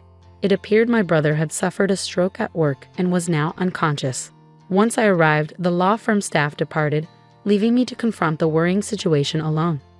The law firm staff also mentioned they couldn't reach my sister-in-law. I tried calling the landline, but received no answer, and I didn't have her cell phone number. Eventually, my husband and younger son arrived, but still there was no luck reaching her. It was my younger son who stumbled upon a smartphone amidst my brother's belongings. With some effort, we managed to unlock it and began searching for her contact details. When she finally picked up the call from that phone, her response was laced with anger. "I warned you not to call again. I'll take legal action," she snapped. Attempting to convey urgency amidst her tirade, I interjected, "It's Emma, Oliver's sister. My brother has collapsed and is in the hospital." Her tone softened upon realizing it was me on the line. "Oh, I'm terribly sorry. I mistook you for Oliver. You said he collapsed?" she inquired. After updating her on my brother's condition and the hospital he was admitted to, her response took a surprisingly casual turn. "I'm unable to come to the hospital right now due to prior commitments. Please keep me informed," she requested before abruptly ending the call. I couldn't help but wonder if my sister-in-law had more pressing matters to attend to, especially considering her husband's illness. With the realization that she wouldn't be of any assistance, we resolved to care for my brother ourselves. Since my eldest son had completed his university entrance exams and was spending most of his time at home, he took on the responsibility of visiting my brother daily on my behalf. Despite our efforts, my brother remained unconscious and in critical condition. However, my sister-in-law never reached out or made an appearance at the hospital. Nearly a week after my brother was admitted, I made another attempt to contact her. This time, she answered the phone promptly, her tone oddly cheerful. "What's the matter? Is he dead?" she exclaimed, lacking any semblance of empathy. Struggling to contain my anger, I responded calmly, "He's still alive. Why haven't you visited him at the hospital?" Her response, dripping with indifference, only fueled my frustration. "I'm neither a doctor nor a miracle worker. There's nothing I can do for his recovery," she retorted dismissively. Her callous demeanor pushed me over the edge and I hung up the phone, unable to suppress my growing rage.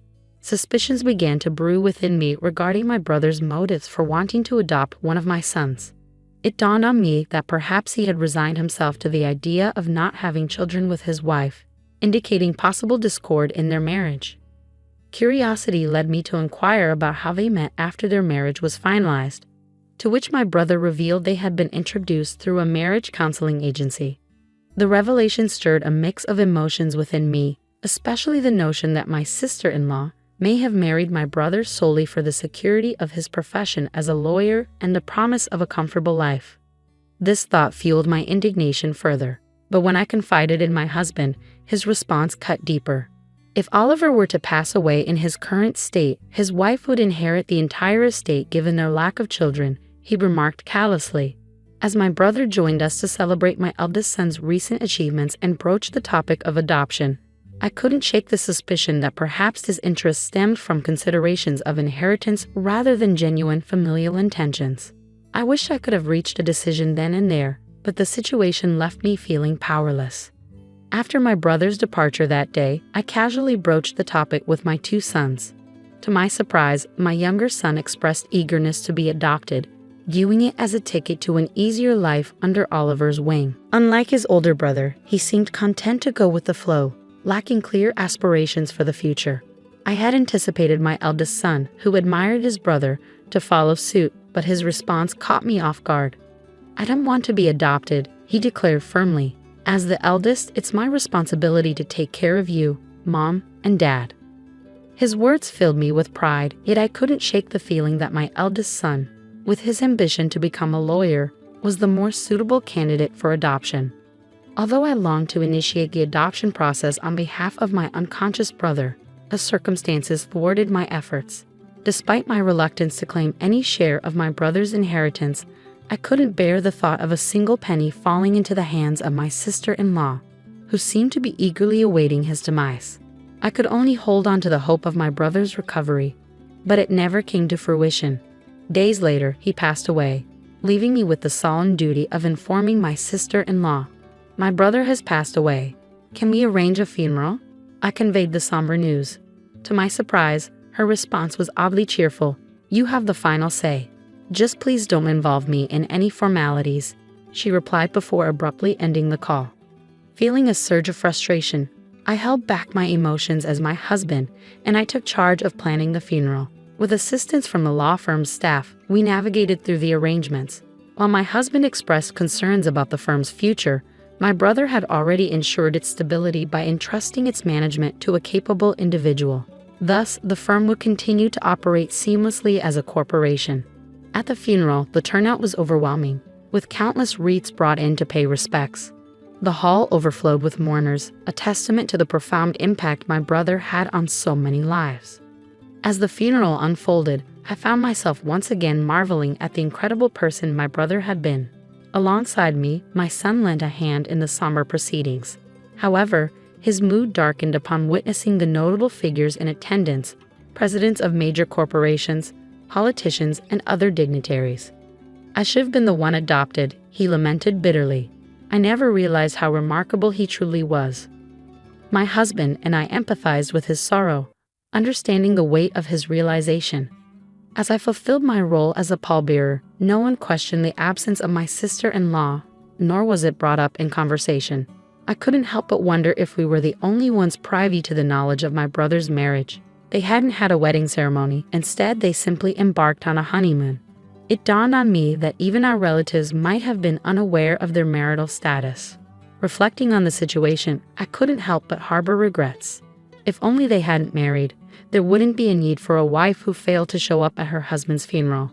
And I lamented not allowing my brother to adopt my younger son sooner, fearing that she might seize control of my brother's estate with the support of the law firm's staff. The funeral for my brother had concluded, and I extended invitations for everyone to gather at his house for a meal, expressing my gratitude.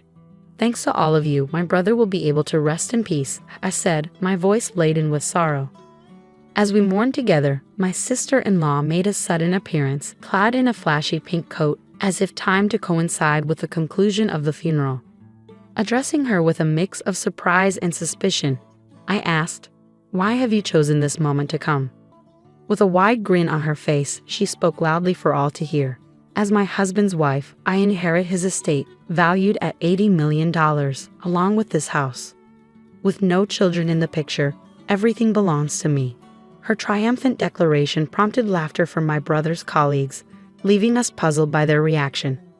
My sister-in-law shot them a glare and scolded, "What's so funny? How rude." Her smirk quickly faded when one of the lawyers interjected, "We're aware that you're officially divorced." The revelation hit me like a thunderbolt. "You were divorced?" I exclaimed incredulously upon hearing the news the day before my brother's collapse. Glancing at my sister-in-law's visage, I saw a chilling expression etched across her features as she locked eyes with the individuals who had unveiled the truth. As she gritted her teeth, another lawyer interjected, "I've also heard that you were ordered to pay alimony due to the affair that led to the divorce." It's unavoidable. Furious, my sister-in-law directed her glare at the lawyer who spoke, snapping, "I'm not obligated to pay alimony anymore. There's no one left to pay." Her words dripped with disdain, but she was swiftly rebutted by the legal expert. "The right to alimony also transfers upon inheritance, so you'll still owe it to Emma, the sole inheritor." It dawned on me for the first time that I was the sole inheritor of my brother's estate.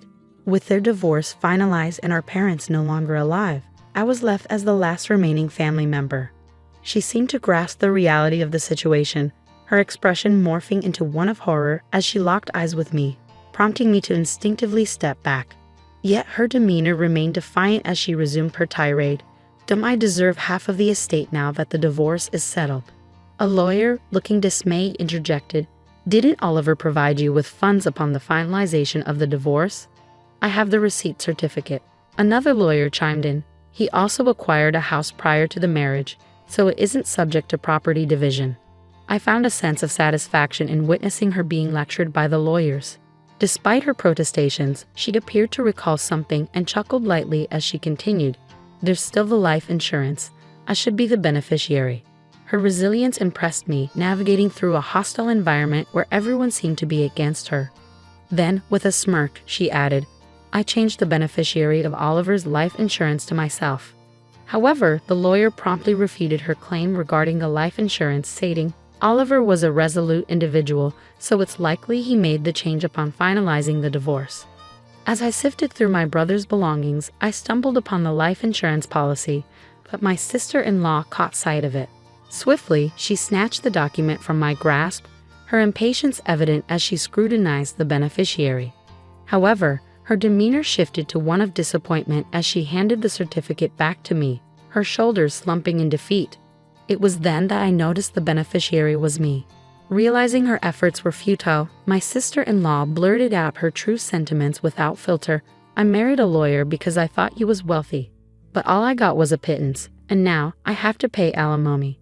It's a colossal mistake." In response, the lawyer's expression hardened as he retorted. Oliver expressed similar sentiments. He regretted seeking the counsel of a marriage counselor, lamenting the monumental mistake he had made. Although my brother never confided such sentiments to me, his honesty was well known among his colleagues and subordinates. Faced with undeniable facts, my sister-in-law turned on her heel and departed from my brother's house. As time passed, she found herself obligated to pay alimony in installments, despite lacking stable employment. Desperate to fulfill her financial obligations, she hastily sought out employment opportunities. However, her lack of commitment led to a string of short-lived jobs. In a desperate attempt to secure quick wealth, she returned to the marriage counseling agency and set her sights on a wealthy individual. Deceiving him with promises of financial gain through marriage, she exploited his trust and attempted to swindle him. Yet, her scheme unraveled swiftly when the man saw through her deceit and reported her to the authorities. Subsequently, she was arrested for marriage fraud, facing the consequences of her actions. According to a lawyer from my brother's law firm who disclosed the truth, no alimony was ever paid to me. When I consulted the lawyer regarding the situation, I was informed of the recent developments. It was in May when the lawyer relayed the news that my sister-in-law had been apprehended. With her arrest, the likelihood of receiving alimony payments seemed slim in the foreseeable future. However, alimony wasn't my foremost concern. What I truly desired was to witness her facing the consequences of her actions and enduring a fate befitting her deeds. I firmly believe my brother would concur, which is why I wish for thorough police investigation into her other transgressions. I hope she's charged as a felon and brought to justice in court. Meanwhile, my family relocated to a house left behind by my brother, unexpectedly inheriting his property. My husband and sons were overjoyed at the prospect of moving into a spacious house, a stark contrast to our previous cramped apartment. Amidst the excitement, my eldest son, fueled by newfound determination, immersed himself in his law studies. Observing the interactions between his brother's colleagues and subordinates, he felt a strong yearning to pursue a career in law. Though never formally adopted by my brother, I hold on to the hope that he will carry forth my brother's legacy and excel as a lawyer, just as he aspired to be. However, My younger son harbored a sense of disappointment upon learning that I had inherited my brother's entire estate. "I wish I had been adopted by uncle so I could have inherited everything," he confessed candidly. Despite his words carrying a hint of jest, his smile betrayed a hint of genuine longing.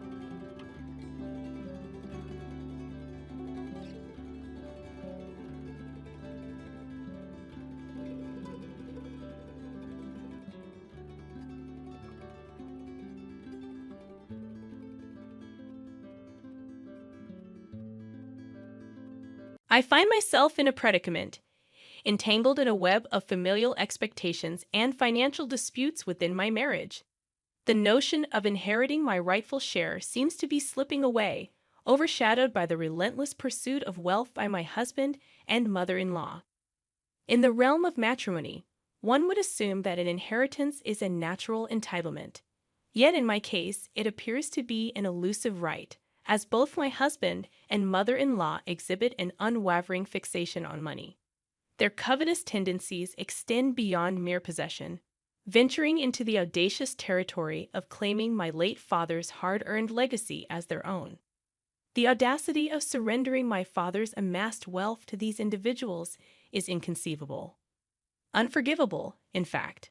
My resolve strengthens with each passing day, and I am determined not to succumb to their voracious desires. Allow me to introduce myself. A 44-year-old navigating the complexities of a 20-year-old marriage.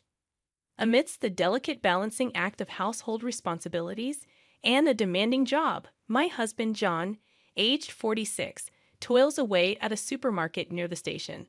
Our paths crossed during my university years, a chance encounter at the very supermarket where I held a part-time job. Casual dating evolved into marriage at the age of 24, and our union now includes our son, Bill, who recently embarked on his journey into university life this spring. The fabric of my life is woven with fulfilling responsibilities, but a disquieting undercurrent persists: my husband's reckless spending habits. While the right to spend our hard-earned money is undeniable, his unrelenting demands for additional funds, accompanied by a lack of transparency, only serve to exacerbate the situation. In the presence of my husband and his parents, financial matters become a battleground. My resistance to their insatiable demands is met with vehement opposition, and the atmosphere becomes charged with tension. My son, Bill, thankfully, shares my sentiments towards his grandparents and ensures his absence whenever they make an appearance. However, a startling revelation from Bill unveils a new layer of turmoil. The revelation of my husband's infidelity, witnessed firsthand by our son, leaves me more disheartened than angry. Bill, advocating for a divorce, echoes my sentiments. Though reassured by my son's support, I decide to confront my husband before taking any drastic steps. As I prepare to address the issue, an unexpected intrusion occurs. My husband and his parents barge into our living room. Seemingly innocuous, their visit takes a turn when my husband proposes an extravagant trip to Hawaii, accompanied by a demand for a substantial sum of $5,000. Frustration reaches its peak, prompting me to confront them not only about their financial expectations, but also about my husband's infidelity. The room falls silent, and I brace myself for the repercussions of this revelation. Prepared to confront my husband as planned, I confronted him about the allegations of infidelity. His initial response was one of denial and confusion, questioning the need for proof and asserting his innocence. I pointed out that someone had witnessed him entering a hotel with another woman, to which he responded by challenging the credibility of the observer. Frustrated, I hesitated, not wanting my anger to be directed at our son, Bill, who had shared the unsettling revelation. Astonishingly, my mother-in-law dismissed the seriousness of the accusation, suggesting that forgiving a cheat or two is normal for men. I found it incredulous that a woman herself could condone such behavior. However, the urgency shifted to their demand for money for a Hawaii trip, a distraction my husband readily embraced, leaving the matter of his infidelity unresolved. Exasperated with these constant financial disputes and moral insensitivity, I decided that it was time to sever ties. Calmly, I announced that we were getting a divorce. In response, my husband threatened to claim my parents' mansion as part of the property division if the separation proceeded. As tensions escalated during our argument, my cell phone rang, interrupting the heated exchange. It was my uncle, my father's brother, bearing unsettling news. My father had collapsed, lost consciousness, and was rushed to the hospital by ambulance. Urgently summoned to the hospital, I explained the situation to my husband and his parents before departing. Upon arriving at the hospital, I discovered that my father was stable but not in optimal condition. My father, age 67, had dedicated his life to the family business, overcoming initial challenges to provide a comfortable life for us. The news of his sudden health crisis left me emotionally shaken, prompting me to reflect on his irreplaceable role in my life. Days later, my father regained consciousness, alleviating some concerns. Visiting him with Bill, we shared a moment of relief and concern. However, the doctor's subsequent call revealed the severity of my father's condition, exacerbated by years of overwork. In the following days, my father passed away, and grief enveloped me. Throughout this difficult time, Bill remained a steadfast source of support. As an only child, I shouldered the responsibility of funeral preparations, and my husband's indifference only heightened my emotional burden. At the funeral, my in-laws made an appearance, expressing admiration for the family home and insensitive curiosity about its value. In the aftermath of the memorial services, while attempting to come to terms with my father's passing, my in-laws, father-in-law, and mother-in-law made a sudden visit. Their focus, however, remained on the materialistic aspects, with my mother-in-law fixating on the grandeur of the house and my father-in-law probing into its potential value.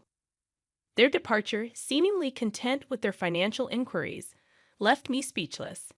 As I began to cope with the grieving process and put away funeral clothes at home, a new wave of confusion emerged. My parents were on their way over, and I was left wondering about the purpose of their unexpected visit. My initial apprehension deepened as I awaited the arrival of my parents, anticipating another discussion veering towards financial matters. In a solemn attempt to understand their motives, I resolved to engage in conversation upon their arrival. As they entered, my in-laws wore satisfied grins, taking their places on the sofa. The atmosphere tensed when my husband abruptly suggested we move from our spacious house, proposing that his parents join us in our new abode.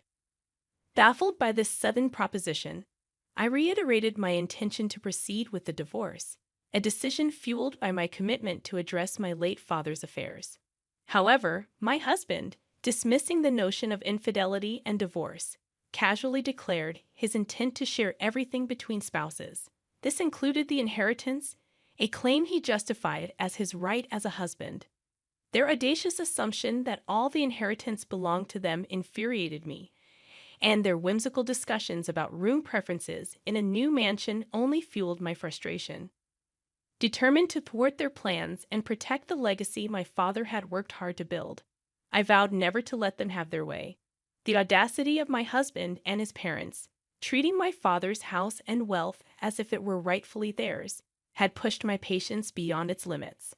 A few days later, a call from my uncle brought a brief respite. His words of comfort and support reassured me that I had done well amidst the challenges.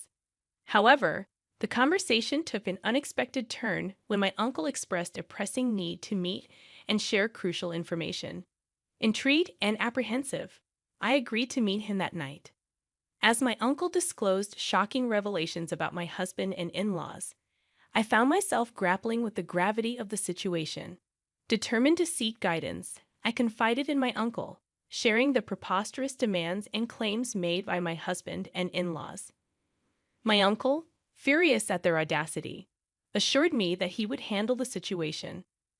Intrigued by my uncle's plan, I eagerly met with him again the following day, this time accompanied by Bill. The plan unfolded, aiming to enlighten Bill about his father and grandparents and prepare him for the challenging road ahead.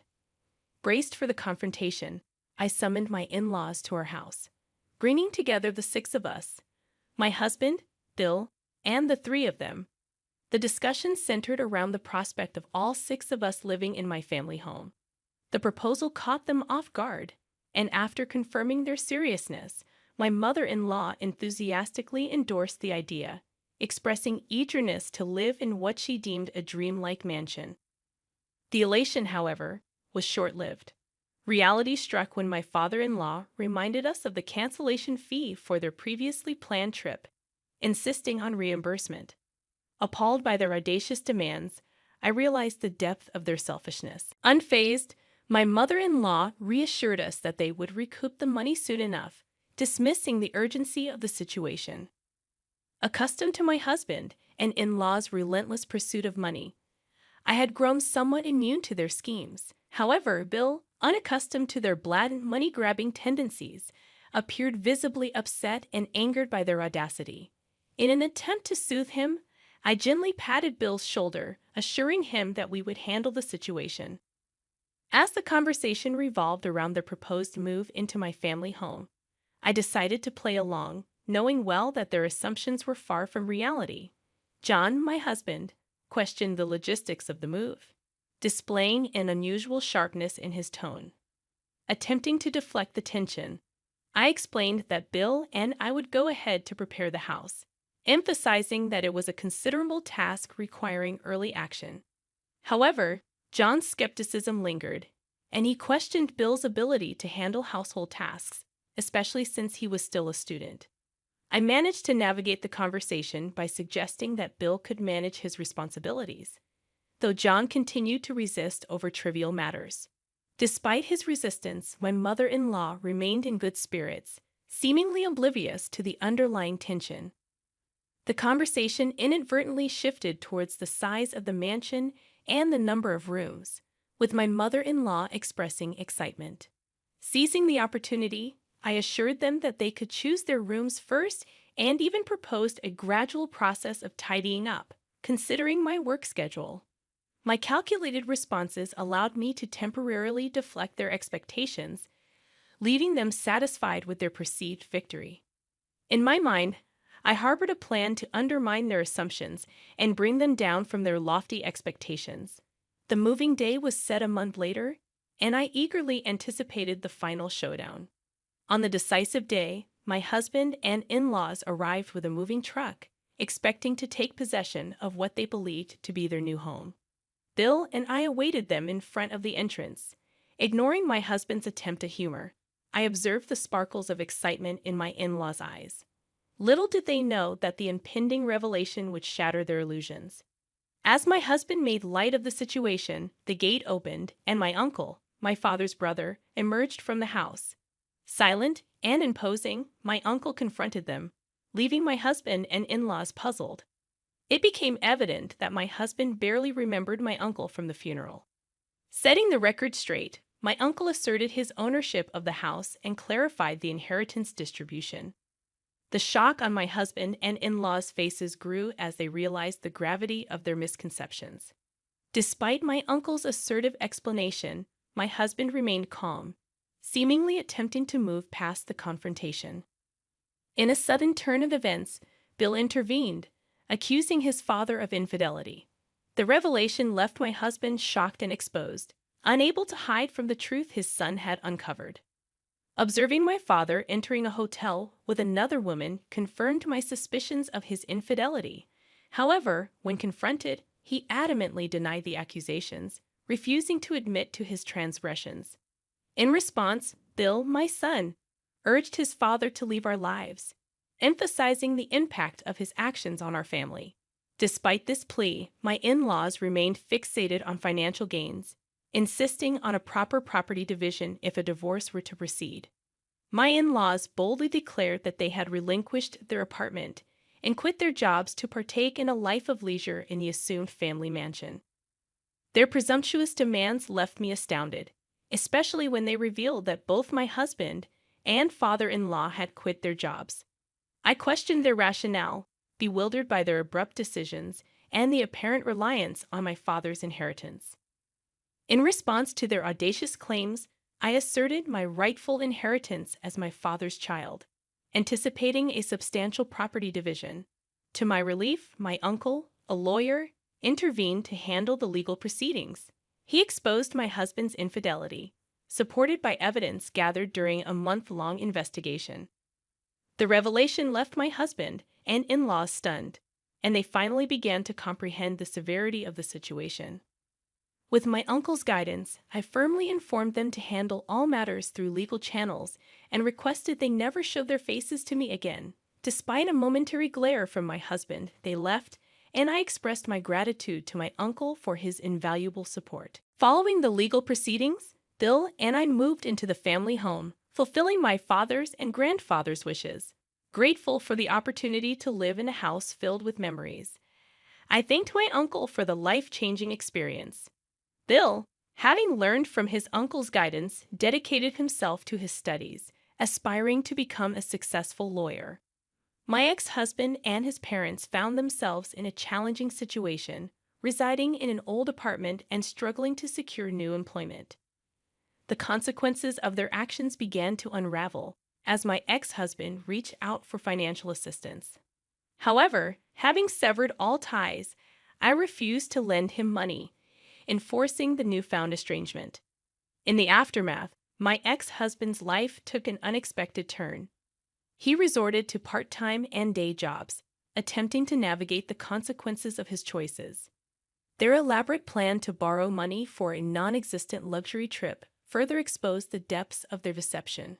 Grateful for the weight lifted off my shoulders, I focused on my career, with the immediate goal of witnessing Bill successfully graduate from college.